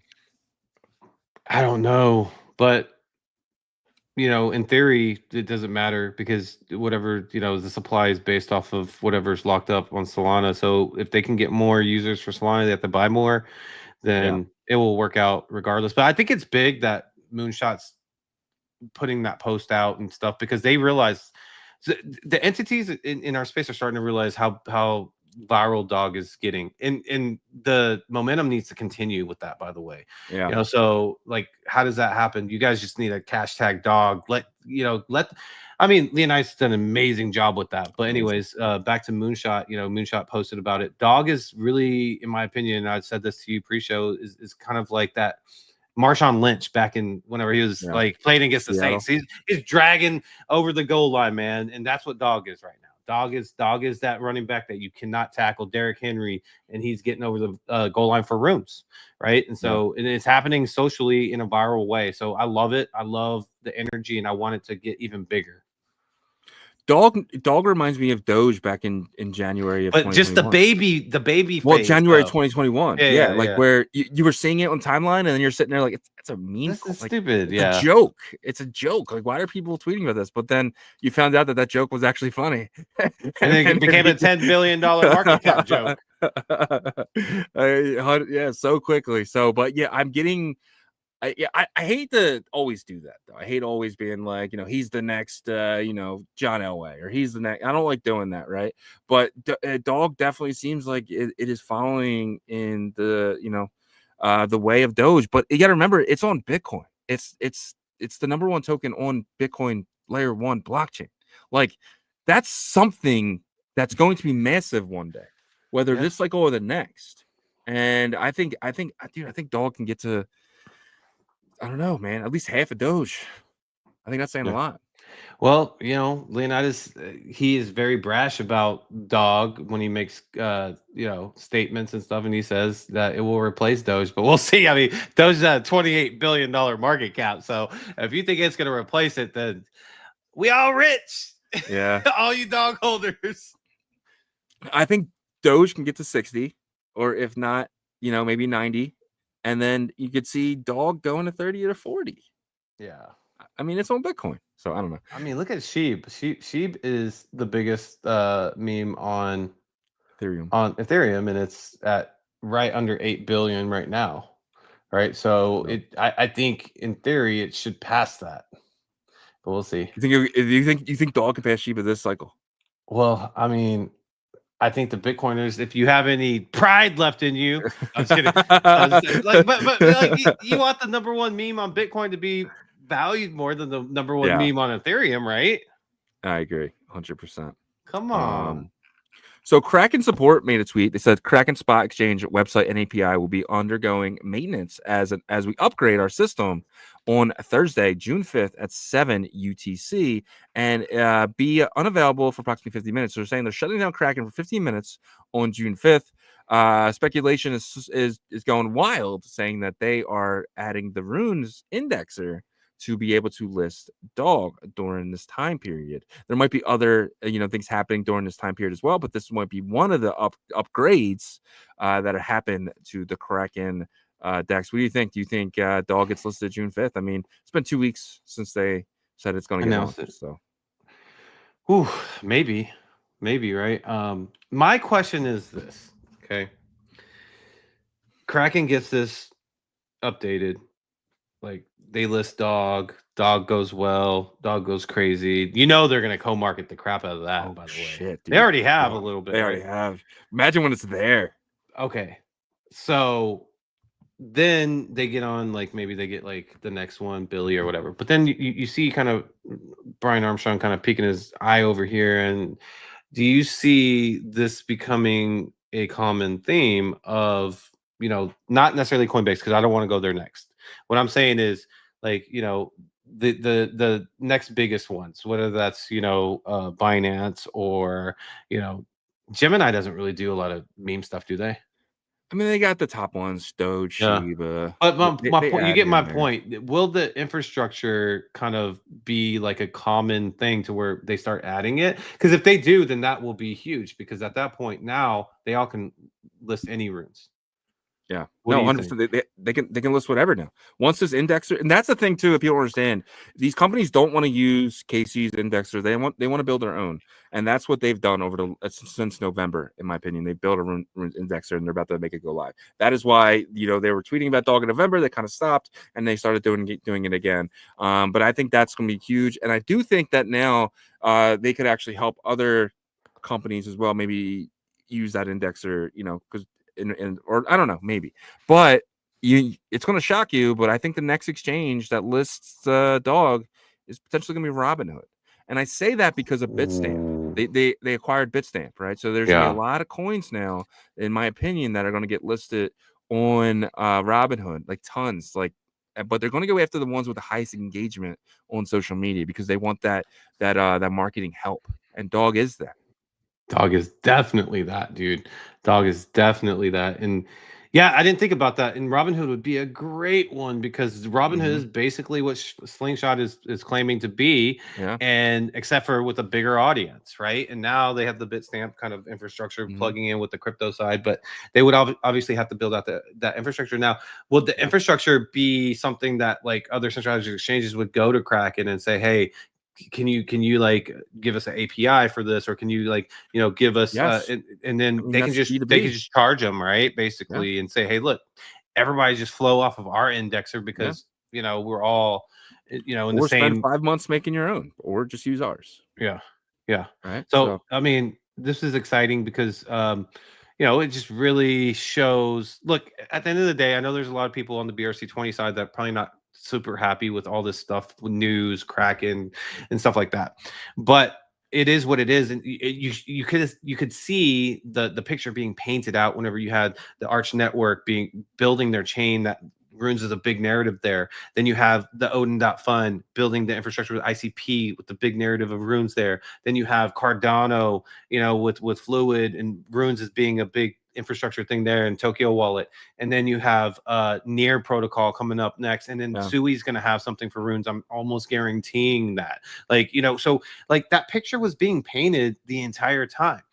I was paying attention to it. I know you were too, because I was kind of like constantly like, hey, look at this. And you're like, I see it. I'm seeing it. But the point that I'm making is that, look, that doesn't mean BRC20s are done. You guys have your infrastructure, but you got to be happy for the Bitcoin ecosystem in general. Ruined people have suffered a while, right? So this is a win, I think, and ordinals will positively be affected by this. If runes go up dramatically, they're gonna buy art because ordinals, a lot of people still have their heart kind of connected with that. It might be temporarily away from it, but you get what I'm saying. Yeah, 100%, dude. But you have to remember too, like Facebook wouldn't have been Facebook without MySpace, right? So runes wouldn't be what they were without BRC20s. But at some point, it's time to move along to the better technology, right? And that is Runes. I'm not saying Runes is the final boss either. Who knows? Alkanes could be that TikTok to Runes is Facebook. You just don't know, right? You just don't know. But as of right now, Runes is the winning the winning protocol on Bitcoin L1. Will it be like that forever? Probably not. We'll see. But as of right now, you got to go with the winner, and the winner right now is Runes. Yeah, I mean, I think the winner is typically chosen by infrastructure, and there's no question or doubt that Runes has the most infrastructure right now. Easily. I mean, it's there. Just do the research. 100%. Speaking of infrastructure, UniSat wallet, Explorer, and extension for Bitcoin, UniSat and Alkanes, igniting Bitcoin's elements. Alkanes have landed on UniSat's marketplace, not only the wallet. So now you can buy Alkanes on UniSat, but you're buying them the same way you're buying. It's no smart contract, anything. Right? You're buying them the same way you're buying BRC20s. You're buying them the same way you're buying Runes. It is it's nothing special yet, right? I mean, can it be something special? Sure. I think, like I said, Alkanes could be the TikTok to Runes Facebook. I don't know. But as of right now, they're trading the same exact way as BRC20s and Runes. There's no really difference. You do have to break down the UTXO and all that stuff. So they're very similar to how Runes are, honestly. Very similar to how Runes are right now. But, they're promising smart contracts, but Runes can do the same thing. You could just fork that and put Runes instead of Alkanes. So I don't know. It definitely seems like they're heating up, but they have a long way to go. Yeah. And this is no disrespect to Alkanes. I think that they probably have a little bit more of momentum than Atomicals did when they first popped. When Atomicals first popped, you got to remember Atom went to $100 million market cap, but that's whenever tokens and Bitcoin was the craze, right? Yeah. So I think what Alkanes can learn from Atomicals is don't let off the gas, because at some point, and this is not a jab at anybody, it's just facts that we saw. The team behind Atomicals let off the gas. There was no further development. There was no, hey, there was a lot of, hey, this is coming, and there was a lot of cool stuff that was involved with Atomicals, by the way, like the whole what was it, the bit work and stuff like that, right? So you actually could mine with your PC, and it did take time. I actually did it with mine, but my point that I'm making is that if they want to have some sort of relevance continued, and actually it might be a better play to try to convince Casey to open the Runes protocol up for MEV. That way, Proto Runes, which is what Alkanes uses, can kind of merge, and you can use Runes within their protocol. But the problem is, I just don't think he's going to do that. I don't know, but hey, it's worth a try for them, because it's going to be really hard to compete now. But the one thing they can't do is let off the gas. Well, you can build around it, right? You don't gotta go the KCE way. You can there's ways and stuff, like the Alkanes isn't special because of what they are. The Alkanes gonna be special because of what is being built for them. So you potentially can build the same thing Alkanes is building for Runes. Like, I don't think you need to dig into the actual protocol or mess with Casey's indexer at all.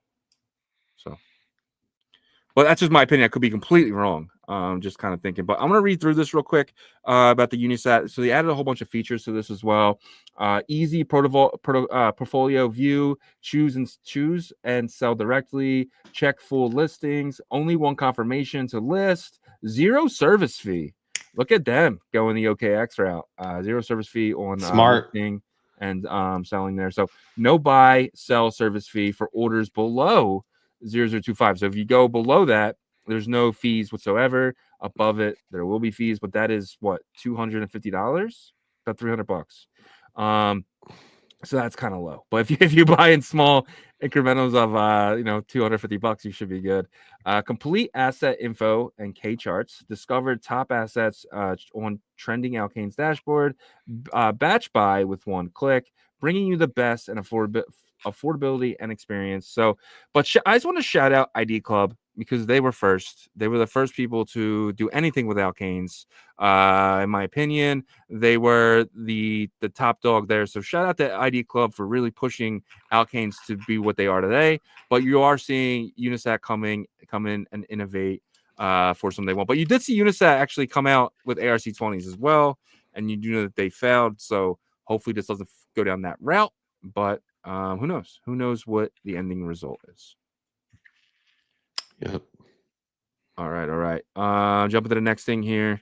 So let me actually take off his address because I don't want YouTube to get into this. So James Wynn, he says USDC, please, if you want to support the cause. I, like a jackass, sent him $15 just in case, right? You know how many dollars I sent him? How many? 4. So I don't know if you guys want to do that. If you are interested in sending him money to fight the cause, dude, it sounds like you're doing like a feed the children promo here or something. Feed the James Wynn program. So all right, so what normally happens, and I'm just taking the Ben.eth perspective here and just saying, hey, if he eventually wins, he might do an airdrop to everyone who sent him money. I want to be a part of that, so I sent him $15. It is what it is. I took it as an L. When you're sending James Wynn money, you're probably taking an L, so don't send a lot. But hey, who knows? You might do an airdrop one day. But he was liquidated again this morning. How do you feel about James Wynn right now? He's been the hero we never wanted. Yeah. His middle name should be No. James No James Win. No Win. But James what's your No perspective on this? Do you think this is finally like rolling itself out here? Do you think it's finally going to be a non-story going forward? I mean, unless he keeps taking positions. If he keeps taking positions, it's going to be a continual story. It's just like, where's he getting all of it from? I know he made a ton on Pepe, so it's just like, I just needed the calculations and see exactly how much he lost. Because I am in the camp. There's something else going on. He wants the target on him. Someone's shorting or something in the back end. There's no way that he's just going in blindly saying, hey, kill me, basically with a target on his chest. So I don't know. But he is gaining followers. He's buying followers. And he's using your USDC to do it.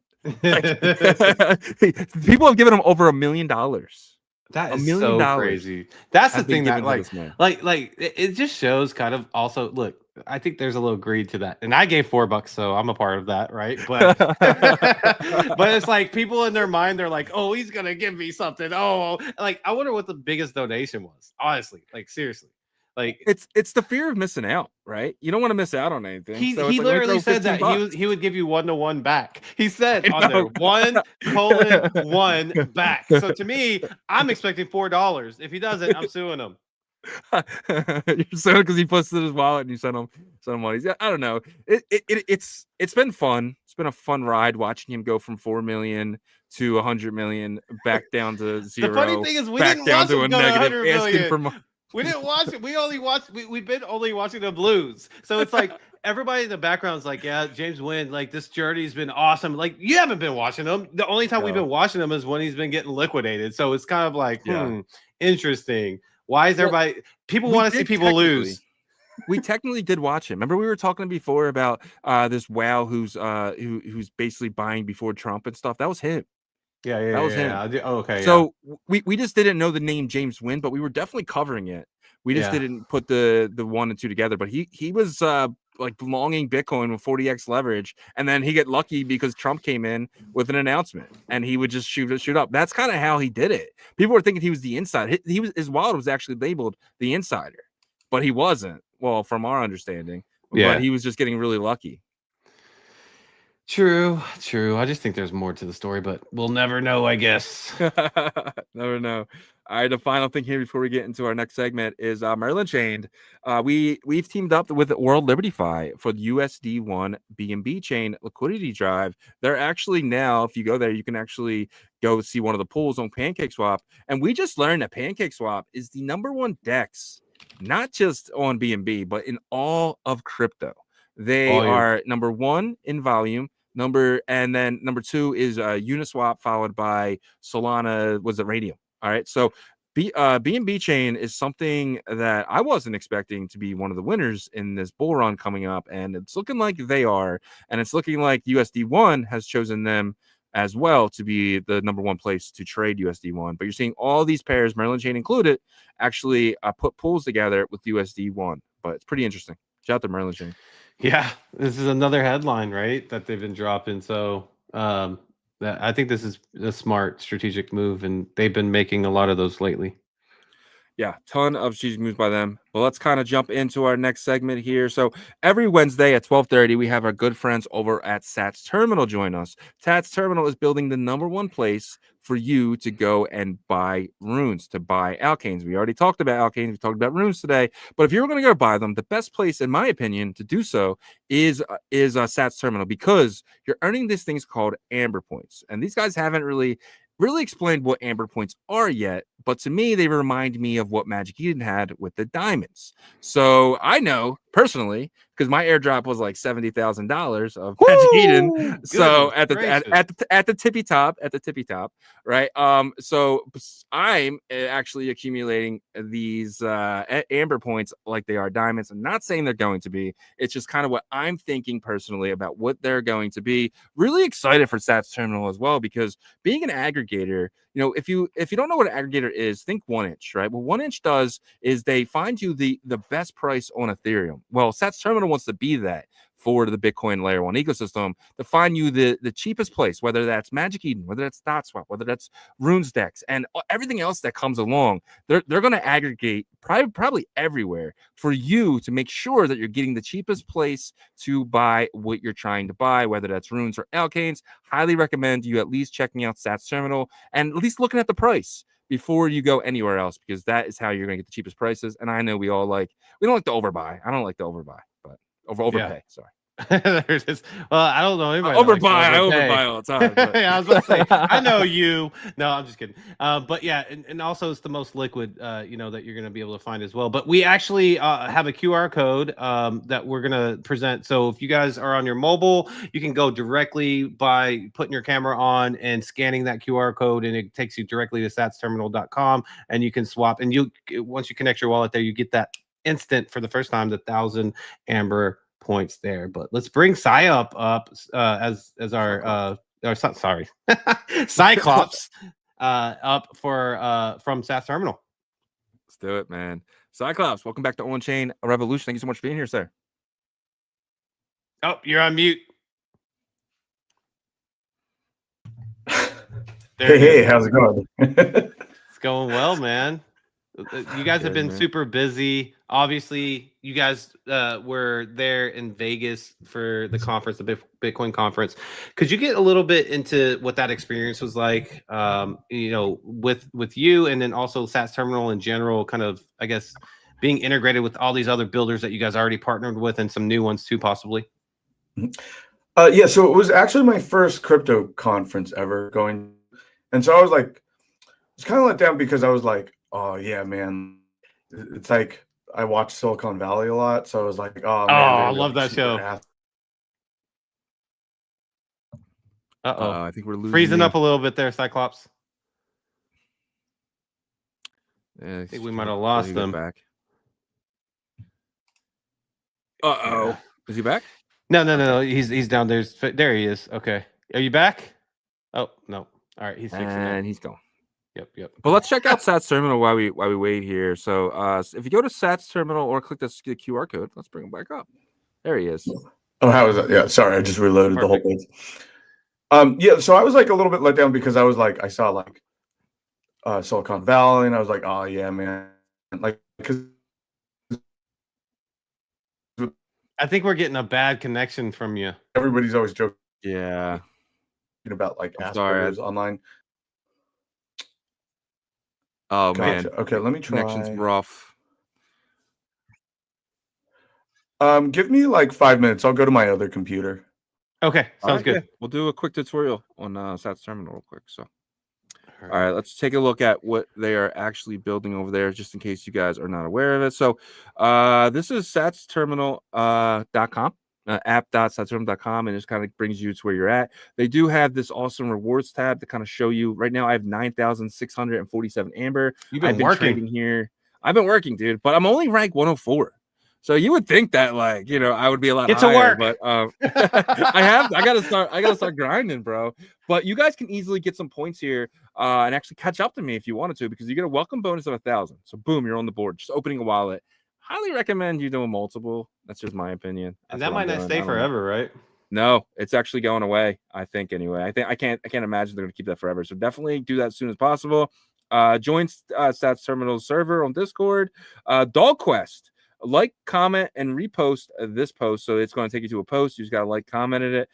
Engage with this tweet. You can engage it. So immediately, just open the account using no money. You can potentially get 1,000, 1,100, and 1,150 for just liking a post, commenting on it, and coming in. So right off the bat, you're immediately getting some of this Amber.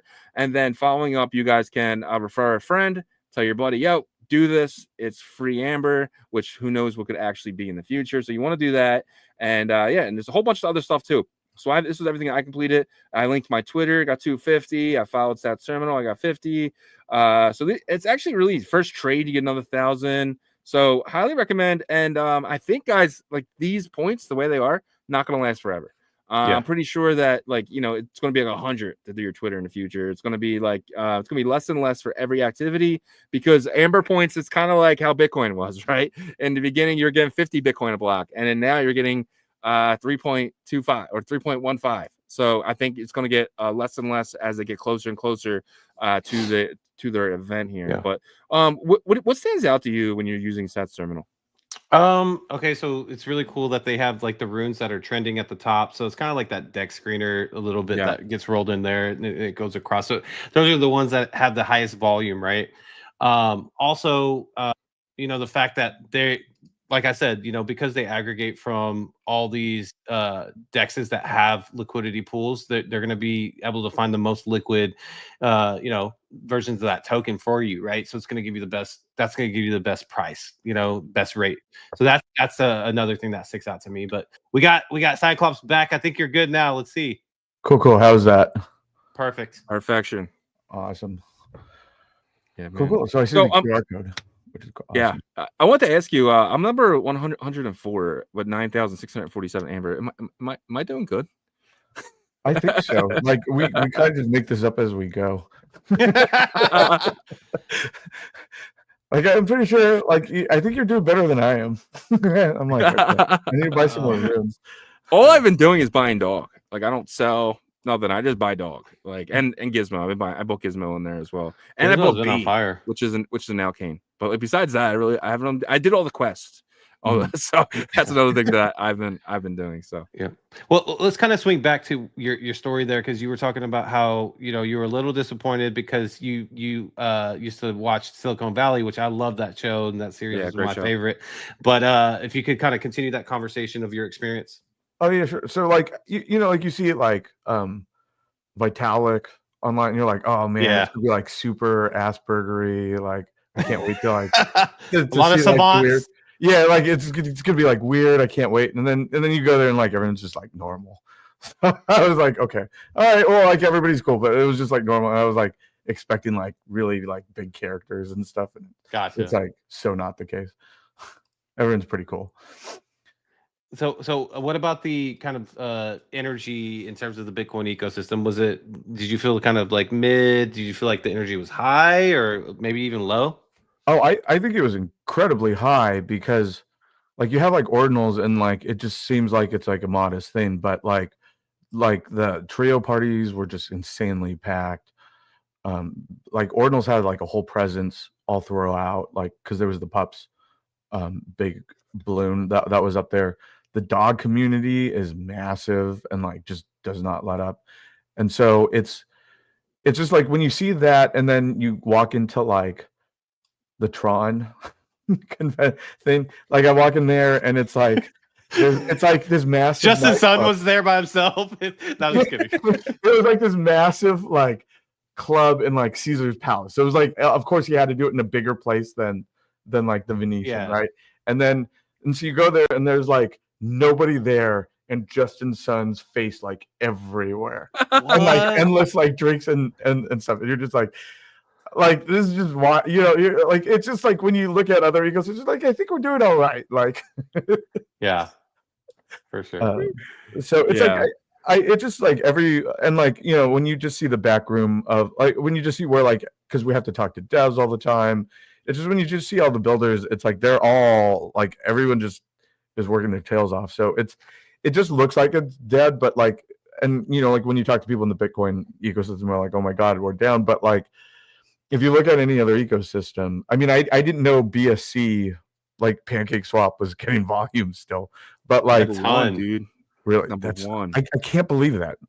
Well, okay, so this is my theory on it. They've kind of integrated some of their centralized exchange capital into that because of the whole on-chain kind of CeFi is, I guess, what the whole new thing. But it actually shows how much power they have, because it's taken PancakeSwap to like dominate the DEX volume.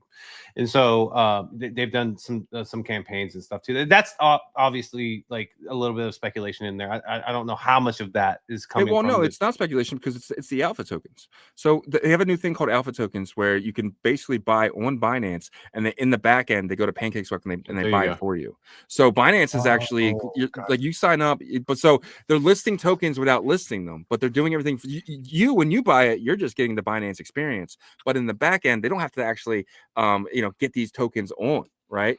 And so what's happening is they're actually going in PancakeSwap and they're buying it for you. Yeah. So it's like they're listing them without listing them. So they have the Binance like listings and they have a Binance Alpha listings, right? So it's two different areas, but in the back end, it's it's PancakeSwap. And I think it's kind of a tryout too, right? If you perform well in the alpha, then most likely you'll kind of make it to the A team or whatever, right? That top team. So, but yeah, that's definitely interesting. So if there was one topic that you heard consistently through that conference that is related to Bitcoin, DeFi or ecosystem, what was it?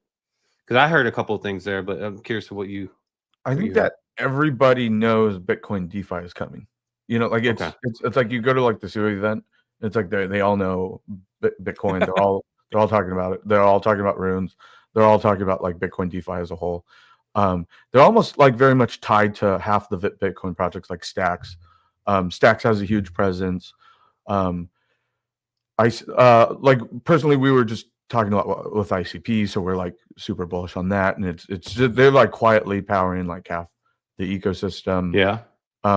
And like I think people are just taking DeFi more seriously, because if you look at like Robin's presentation for Liquidium, it's just like on the main Genesis stage, and so I think, and then you're just watching a lot of the L2s start to get platforms. So it's just there's just a sheer like large number of people just building on Bitcoin, and sometimes you just don't see them, but they're just all there, and it just seems like it's inevitable, because even like my old chain, like Cardano, like they're pretty much just banking on Bitcoin DeFi. So it just seems like everyone's like that's the big thing for this cycle too. Yeah.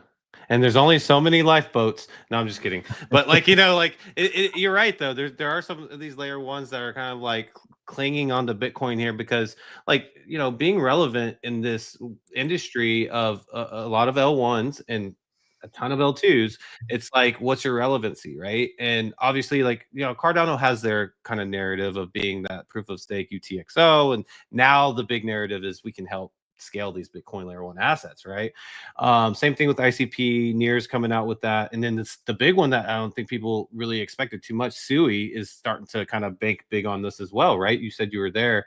The one thing I heard about from a lot of our partners and people that we know in our network was stable coins was a big topic. So, that to me is the foundation of DeFi, right? You got to have strong stablecoin foundation. So is that something you also felt as well? Yeah, so like USDC, like I was excited to kind of talk to DotSwap and everything, because they started the USDC pairs, and I think I've heard things about Tether. So it's like, I think if you have both of those enter the ecosystem, and if there's like exchange support, like to bring that liquidity in, it's like that's kind of like the missing piece, like, and like if you can, then like it's just a matter of time until somebody creates like a stable swap, like a curve, like a balancer type pool for that. Yep.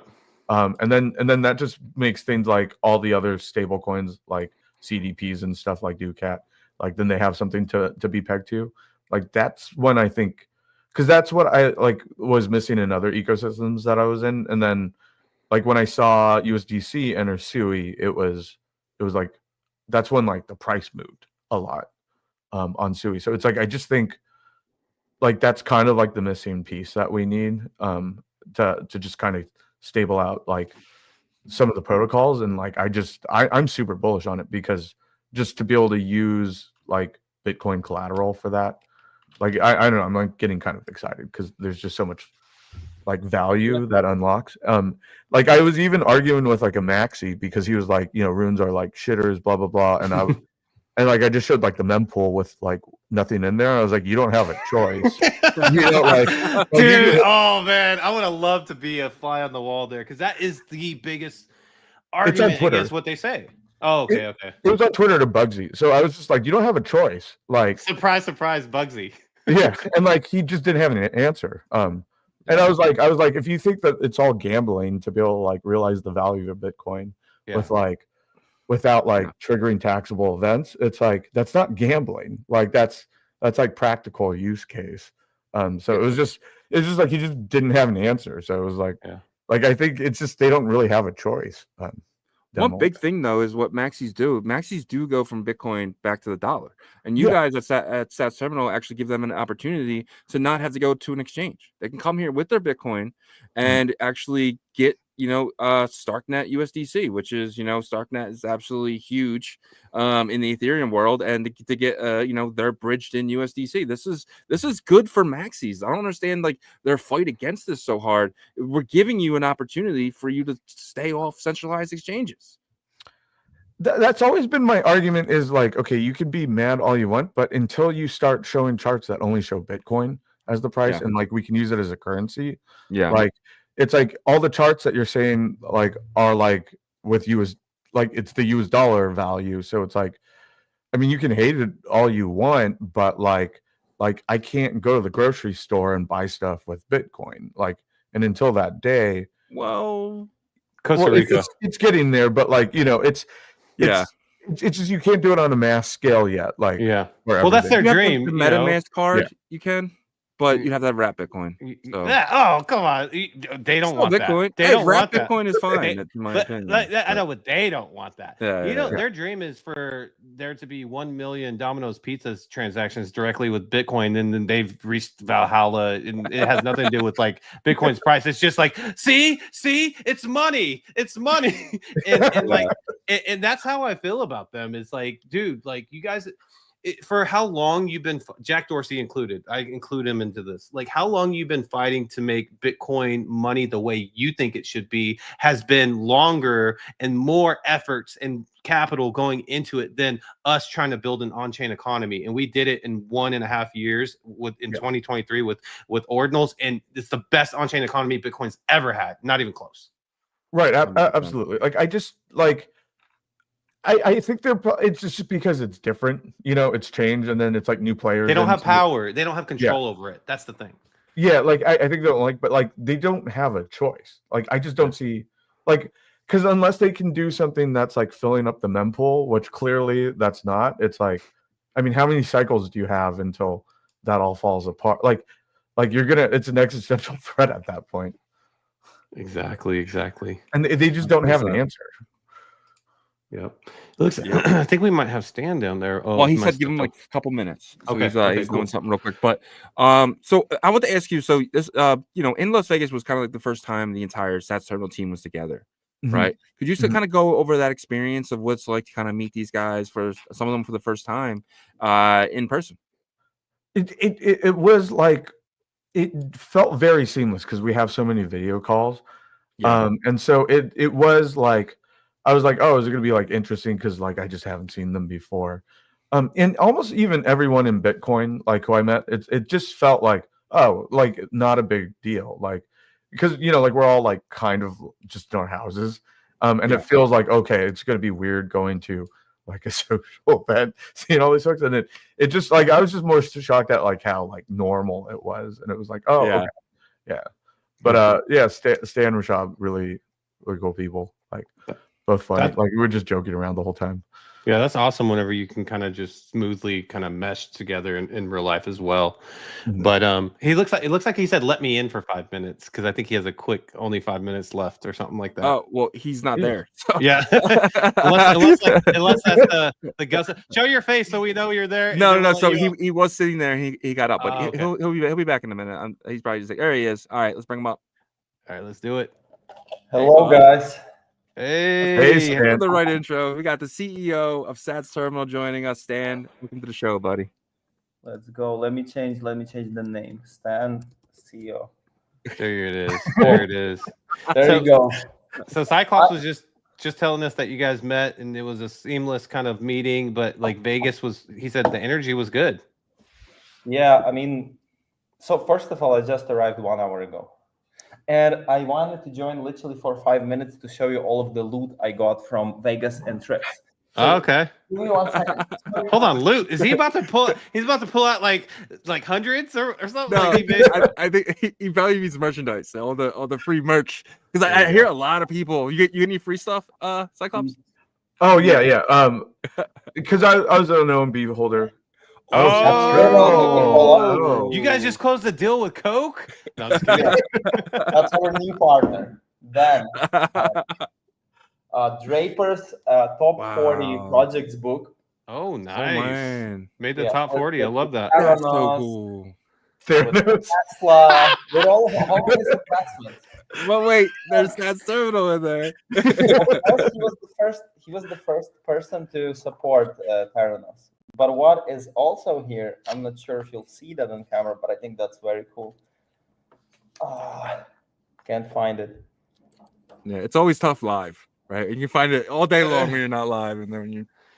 That's cool. Happens You guys made the top 40 for sure. And also, he has all of the startups here. And then what do you see here? Sats Terminal. There you are. I see you right there in the directory. But also, we visited Taproot Wizards party. So now we have this cool Taproot Wizards party. Well, okay, so let me ask you about that real quick because I heard that like that party there was a lot of. Okay, there wasn't a lot of people because they were like anti-Udi, but was that fake? Was there a lot of people there?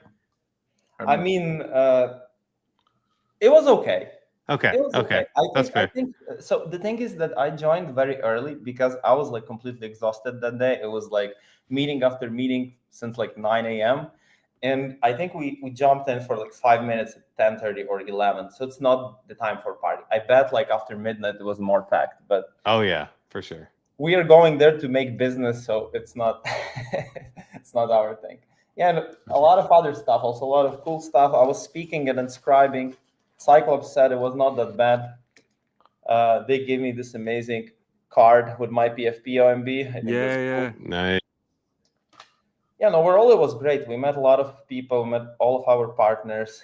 We met a bunch of new guys, and literally on Monday I have something like 9 calls already, and it's like back to back. We are discussing a lot of stuff, following up after Vegas.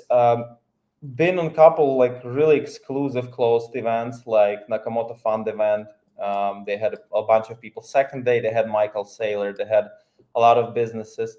When I was there, there was also quite a lot of famous people as well, like some UFC guys. This actor T.J. Miller from the Silicon Valley. We were just talking about Silicon Valley. That's funny. Yeah.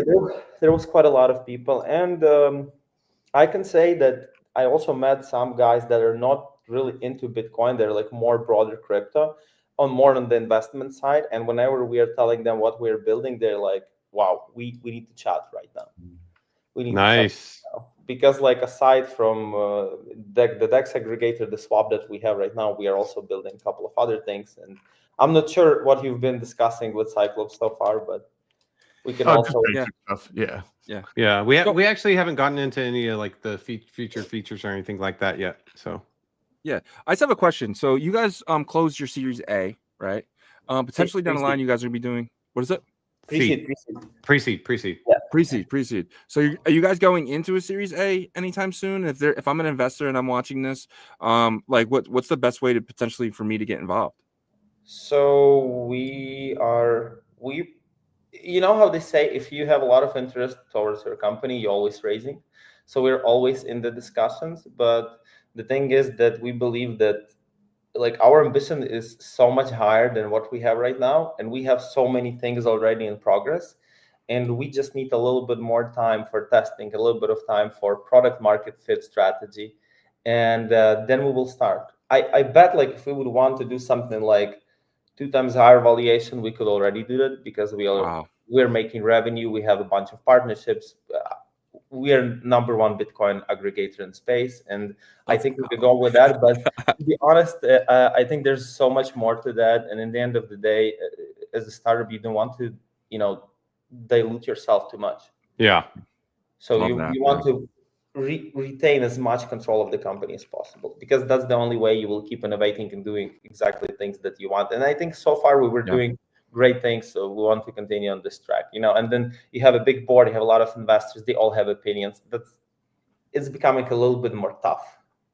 Absolutely. Yeah, and I asked that because you did mention TJ Miller, and he's actually an investor. A lot of people don't know that he's actually a huge crypto investor. He gets in pre-seeds and Series A and stuff like that. So I was just curious about that potentially, but yeah. No, we didn't talk about that. That's the question he wanted to ask you. But I just slid it in there at the end. I apologize, but it's still fun. Yeah, but you guys, like you said, you're constantly building. I'm not sure what you're able to talk about today, but so I'm going to kind of leave that up to you guys. So Cyclops, I guess I'll start with you. Is there any new exciting features coming? You guys are obviously have stuff coming, but what can you talk about?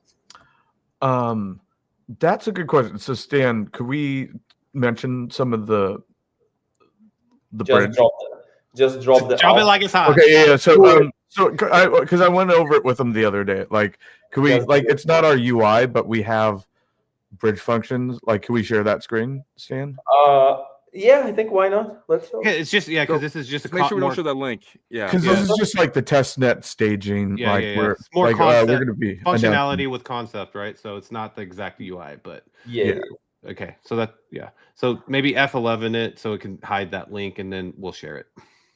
Yeah, so we're not we're keeping some of the cards close to our chest, but this is one part of like a broader vision that we all have for the development and like where we're going to be going. And so if you bring up that staging that we have, I am sorry. I think take your time. Out the chat. You have it in private? Let me see. Yeah, if you can put the link in the private chat, then I'll grab it from there and I can F11 it, so I don't share the link with everybody. Let me send it 1 second. I'm like FOMOing still about Vegas, but I heard Vegas is the spot next year as well. Is that what you guys heard? Oh, is that the case? That's what I heard. I heard that as well, but I think it was a big success. If I would be an organizer, I would probably strike deals with all of the casinos.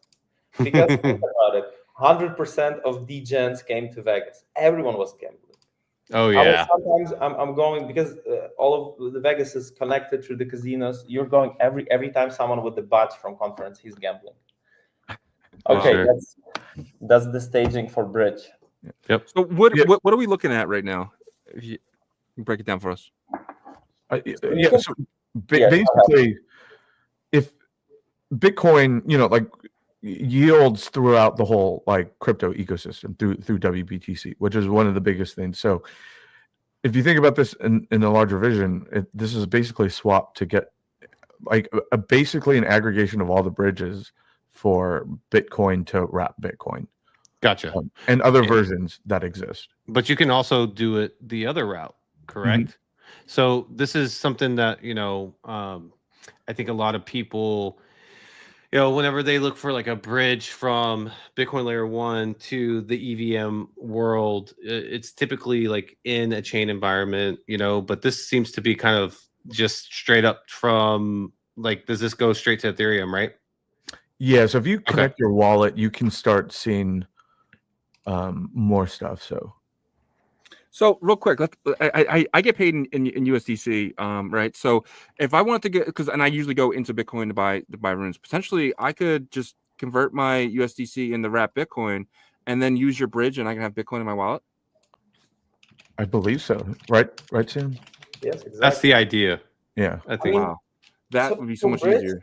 like just to explain a little bit why we actually build a bridge, because we're building one more product, and I think in 2 weeks or 3 weeks we'll be able to not only preview it but actually demo it to the whole audience. And bridge is just one of the primitives for that product.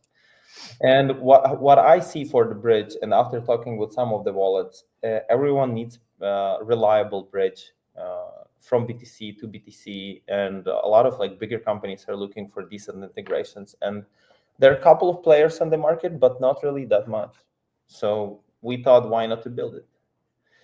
Love that, dude. So does it do an account abstraction for you? Because it looks like that.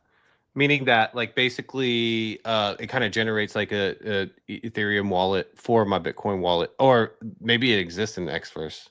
Yeah, so we were not like writing those contracts ourselves. We're using a service provider, which is like, I think it's called Privy. Like, gotcha. Rishab can share more on that, but yeah, we're using already existing service for that. Cool.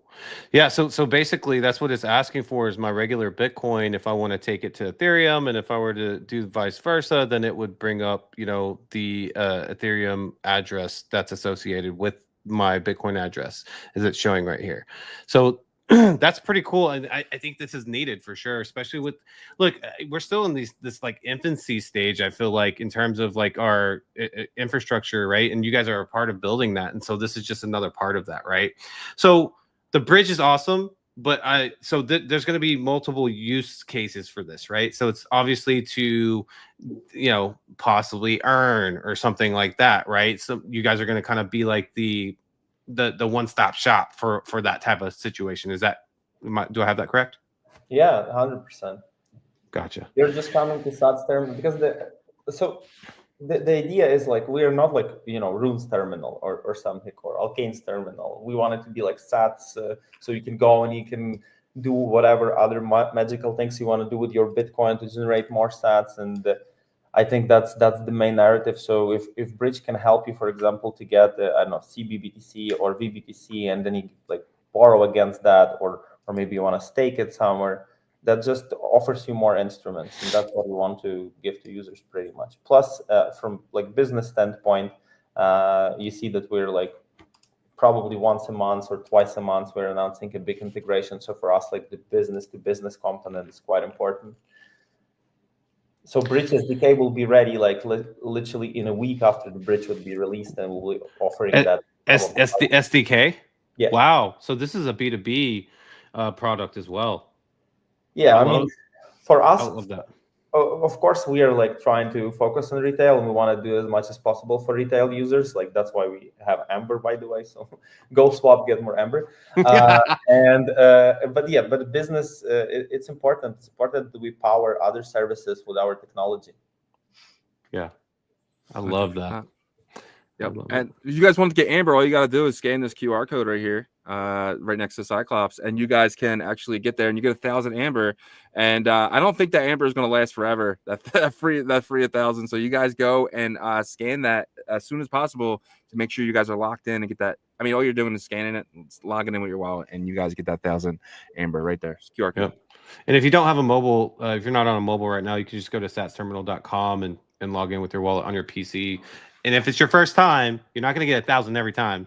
It's only the first time, and that's probably not going to last forever, right? So I didn't know. Is there anything else that you guys wanted to hit on the Amber points or anything? Or yeah, we're going to be doing a lot of stuff. Should we mention?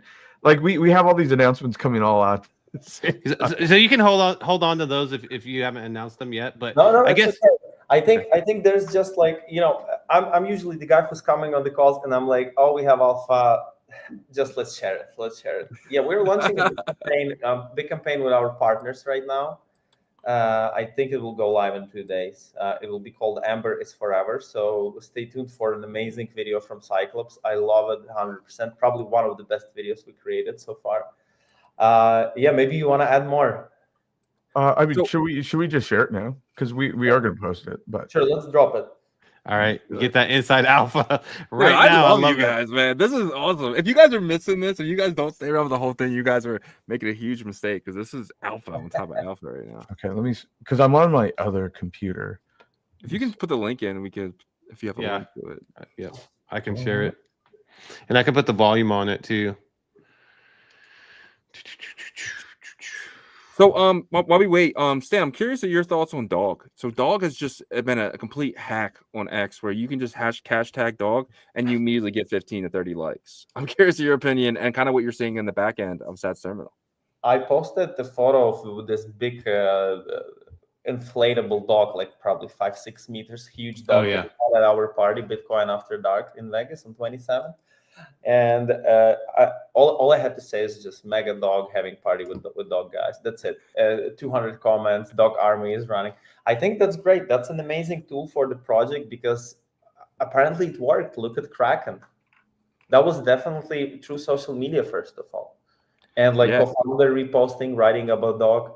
I really love 2 or 3 days ago, what they did. They put dog on the F1 car, because Kraken is sponsoring F1 team, and they're like, okay, let's add dog there. And Kraken guys started reposting that. I can't believe that.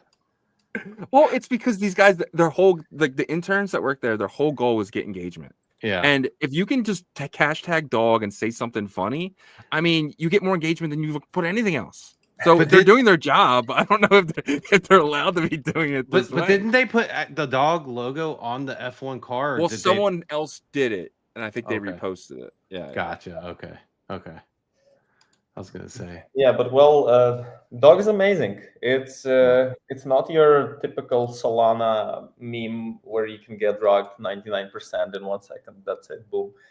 Dog is fair, nice, looking good, very healthy.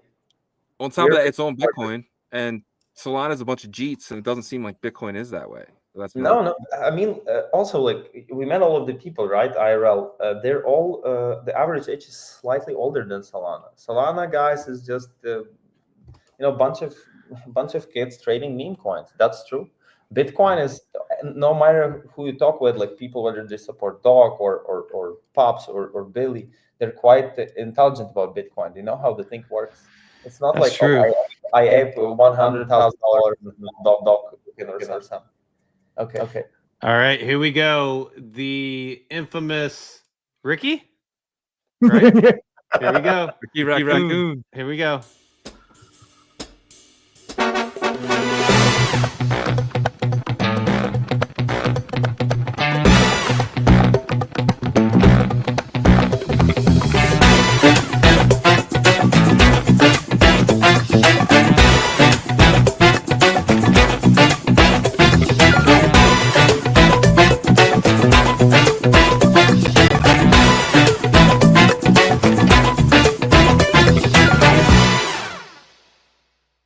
Dude, that was awesome. Oh, let me get that out of the way. But that was awesome. Let me stop sharing this. All right, cool. So, guy, I took it off before that was seen, but yeah, Okay, cool. we're good. So Amber is forever. So will the Amber be forever? I guess you could jump right into that. Well, right now it's season 1, right? But Amber is forever. It's more like a reference to James Bond movies. Like diamonds are forever. Gotcha. But yeah, That maybe makes sense. Cyclops should talk more about that, because that's his creation in the end of the No, you're like the mastermind. I'm just the guy who communicates. I didn't Hey, both of you guys can take credit. But I think it's like we're working with like a whole bunch of projects to do a rewards campaign for users. Like the specifics, Arkady is the one who knows the most specifics, but it was pretty much, Stan was just like, let's just do Amber's forever, because we're just kind of like sitting around and we're like, oh yeah, that sounds like totally fun. Let's to go that route. So just to add a little bit, so we will be giving 200% Amber boost to all of the communities that will participate. We have already about like 10 to 15 communities, and it's still counting. Those communities will provide us also with some of the tokens that we, at the end of the program, we think, I think the program ends in 90 days on 100. I need to check that, but I think 90. And in the end of 90 days, we'll do a big raffle. So everyone who will do a transaction of that specific token through our front end, he would enter the raffle and could win some tokens. It's already quite a good pot of runes. In not in hundreds, already in thousands. And we will also be raffling a big amount of Amber, and the winner would get incredible amount of Amber. I will not tell that now, but you will see in the post that will put pretty much that person in #1 in the list. So we will be encouraging everyone to go trade through our front end and get a chance to win like incredible amount of Amber. And obviously, Amber is a very valuable resource. So whoever will get that will be very happy at one point of the time. Yeah, I mean, Definitely I'm want to already, click Amber. I've already ways how I can win. I'll just kidding. But my son might be playing with this, just a heads up. But but really looking forward to that. Sounds awesome. Oh, and also one thing to point out, one, there are manual ways to give it out. So like our Discord moderator, you know, might be good to make friends with him in the Discord. Okay. That's a What's his name? A pro tip there. So we called him Ricky. We called him Ricky. Jay made him change it, but it's awesome. Ricky's starting to like. I'm starting to really like that mascot, man. Yeah. Especially that production was really good. Did you make that, Cyclops? Yeah, I came from like film and television. So. Okay, that makes sense. Then we might need you, bro. For let me know for sure. Read intros. I used to do all that. But man, Great job, guys. Awesome segment. Is there anything else that you guys want to let the audience know? We got about 334 people that are tuned in or have tuned in. Well, I want to say that if you want to be Amber millionaire, you should probably check out our X in 2 or 3 days when we will announce Embers Forever. That's a great way to farm. All you would need to do is do just one transaction through our front end, and you would enter the raffle. Of course, if you make more transactions, you get more chances to win. But yeah, I think it's a great opportunity. Aside from Amber, we'll be also giving away some of the runes, some potentially maybe some of the Alkanes. And yeah, stay tuned for Bridge. Probably in the next 2 weeks, it will be live. From my side, that's yeah. Go ahead. Is this backtracked? Like if I made a transaction like today, will I have to wait until when this is announced? Yeah, we will be waiting until it's announced. Yeah, so when the campaign starts is whenever it goes in. This Yeah, guy's yeah, always trying to find it. He's always trying to find the I'm edge. just saying, I want to buy some dog. I'll wait a few days. All right. Yeah. I hope it gets to 600 million. I'm just kidding. You can buy now and just ask our community manager to add a little bit extra. There it is. That's the pro tip that Cyclops was giving them. Yeah, exactly. It's from the DGen because it was like, dude, like if we miss this, we have to be able to report it later. Because I've been the guy in the ticket being like, come on, man, what happened? Awesome.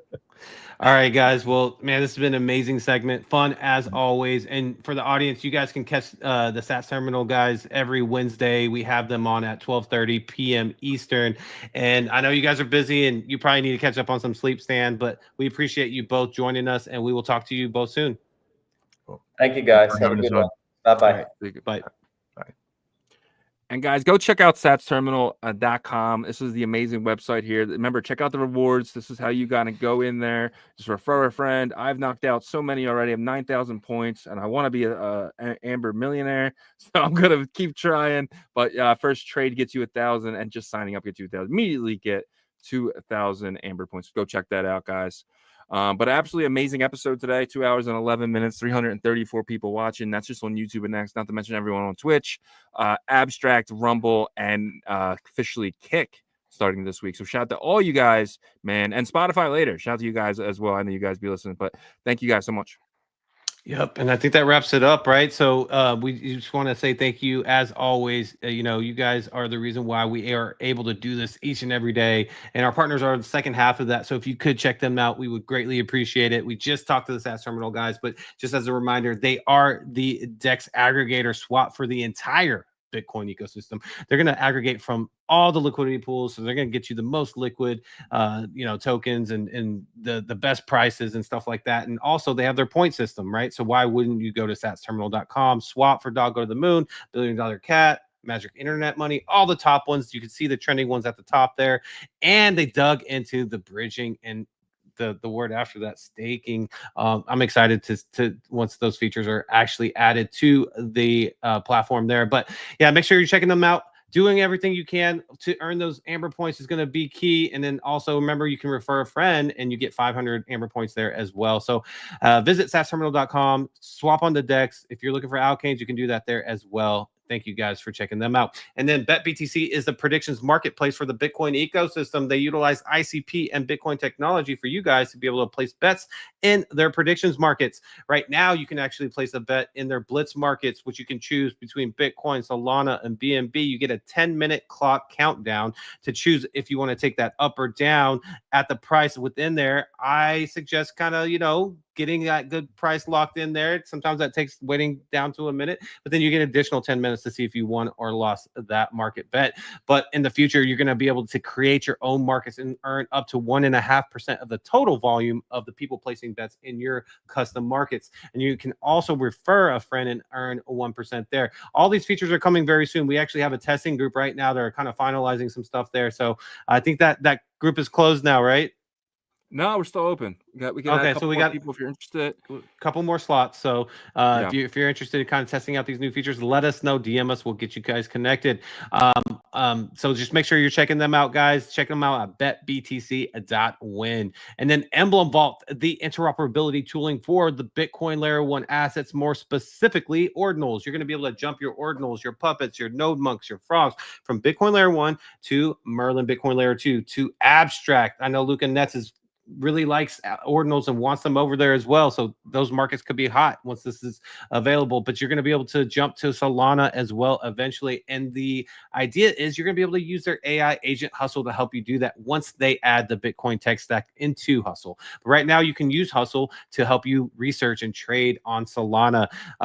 Right now it's free. You don't have to, it's not token gated, but eventually there will be a model that integrates with the Tensor token. So try it out now while it is free and see if that's a good product fit for you. And I love to use Hustle. I use Hustle all the time to help me find some good plays in that kind of jungle of Solana, I would call it.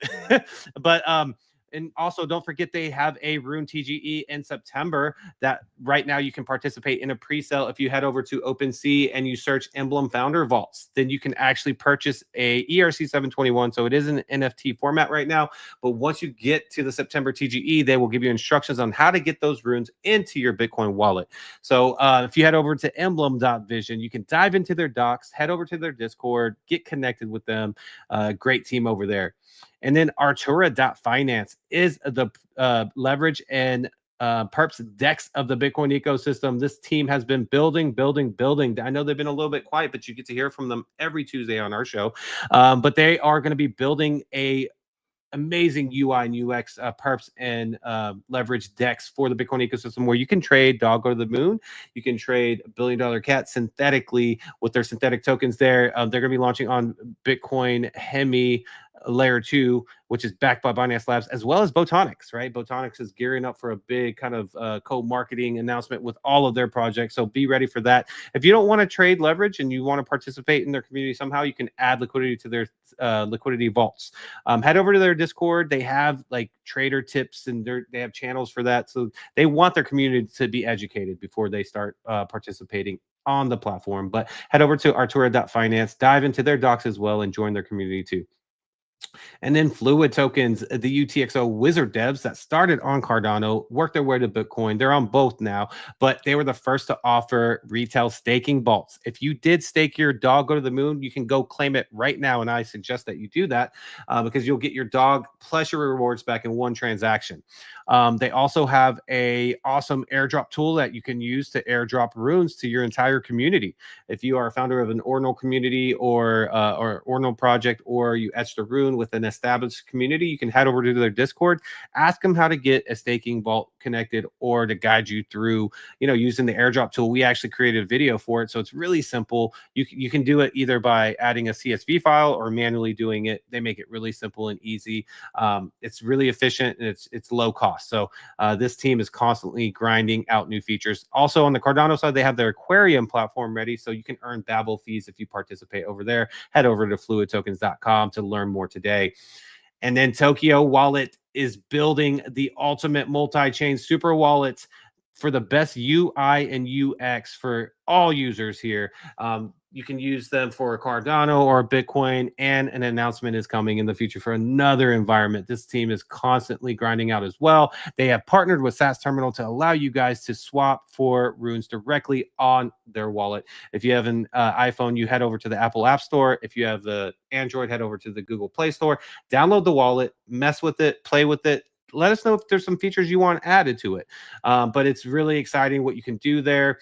They do have an announcement coming up for their token where you can earn. I'll let them kind of announce that fully, but this team is constantly crushing it as well. You can visit Tokyo.io to dive in there. So we definitely advise you guys to check out that wallet and let us know how you feel about it. We'll give the feedback to the team. And then Merlin Chain is uniting Bitcoin's strength with the power of AI. Right now, they have their AI 0.03 wizard that can guide you through Merlin Chain's environment, help you swap, stake. And speaking of staking, you can actually participate in their proof of stake, right? The proof of stake, if you go to merlinchain.io, you click a stake there. You can stake your Merlin Chain tokens and earn 15% APR, and you can earn that. And that's a 7-day withdrawal process. So you got to know that. So when you deposit, you earn 15%. But if you want to take it out, you do have to. There's a 7-day waiting period. Now, if you want to earn more than that, they will have a new feature that lets you stake for 6 months, and you can earn 45% APR with the Merlin tokens as well. And there was a new announcement today. They're constantly putting out headlines. Today was, the World Liberty Fi stable token that they've made a new pool over on PancakeSwap. They're doing daily volumes of, we're talking about $1 billion. So this team is definitely making the right connections and partnering with the right people. So head over to merlinchain.io, dive in there to their docs, learn as much as you can, because we believe this is going to be one of the strongest tokens and chains in the future. And then don't forget about our integrated partners in Jungle, formerly Foxy AI, building the metaverse on Bitcoin called the Bitverse, and their first-person shooter game called Cypher Striker. That is still being updated. We'll let you guys know once we start doing the live streams for that again. And Ordinal Hive, they're getting closer and closer, guys, to being, having the full suite of products and features for their platform. It is an aggregator ordinal platform, similar to what SAS Terminal is doing, but for ordinals, as well as amazing trader tools as well. So we thank all 346 of you guys checking out our partners and hanging out with us for this long. Yep, 100%, man. We did have a few comments here. I'll hit on that real quick. Great job on that, by the way. He's like, how do I put through a private crypto question for your opinion? Do I need send it? Yeah, you can just send it to @Shizzy's OnChain or @YagobiVerse. We can we can talk in there, Malam. Just let us know if you and if you can't reach us, just comment on one of our past posts and we'll add you and start the conversation for you. So would love to chat with you if you have something for sure. Great show as always. Appreciate that. And Dumbos is GM. 100%, guys. Thank you all. And if you guys have a few more minutes and wouldn't mind checking out OnChainRevolution.io, we have some of the best articles, guys. Brand new articles just dropped on the Believe app, which is this new Solana innovation where they're taking the Pump.fun style and actually putting real world utility projects on it. Definitely check this out. I was reading through it last night. It's phenomenal, guys. Check out this article as soon as possible. And then if you guys need a VPN, we have the number one VPN, and that is Nord. I have 2 Nord accounts, guys. I have over 10 devices in my house. I want to make sure that each device has a spot. If you only have 5 devices because you're a normal person, you only need 1. So it's $3 a month. I think I paid $64, locked it in for 2 years, set it, forget about it. Done. Cheap, guys. Super cheap. It gives you no reason to be going to these sites and giving your IP address to anyone with any site you go to. Anyone can make a website, so anyone can get your IP just by sending you a link and you click on it. Boom, they have your IP. Don't do that, guys. Don't click on links either. Don't do that. That's stupid. But but if you do, you want to make sure you have a VPN on. That'll show them a place where you're not at, and that's what you want, guys. So definitely check out this Nord. I think it's like 70% off if you use our coupon. So don't go to nord.com. You'll pay $10 a month, but if you use our link, you'll pay $3. Definitely use our link. And if you guys need merch for any event coming up or just kind of lounge around at home, check out our link here. It'll take you to our Shopify, and we have some of the best stuff here. I just added this shirt last night. What do you think of this shirt? Would you buy this angry little puppy I don't know. I Yeah. I thought it was cool. He's kind of mad. He's a little mad.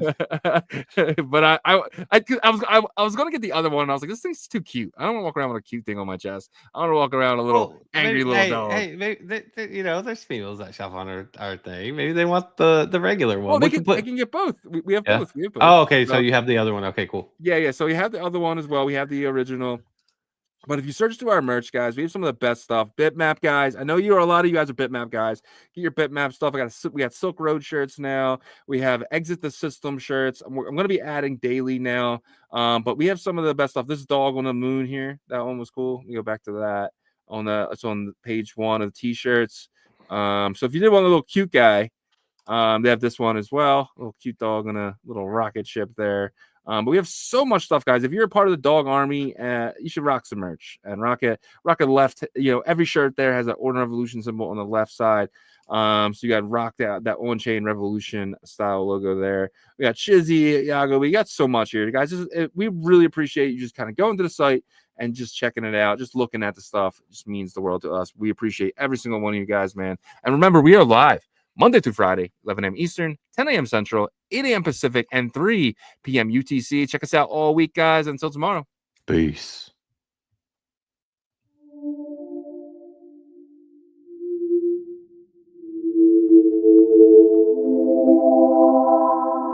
OnChain Revolution roll call. Market recap. You're not bullish enough, no. You're not bullish enough, no. Look at the price go. Bitcoin controlling. Why you still coping? Price action rolling. Don't fall for bear trap. Swapping indexes and putting it up in the sex. I can take profit right now. OnChain is where I be now. You can never look back. They don't want you to know. How did the market react? Fear and greed gotta adapt. Now we bridging the tokens and marching the network right now. You know how crazy we are. Nookies are savages now. They know how crazy we are. Chain abstraction, main attraction. OnChain Revolution.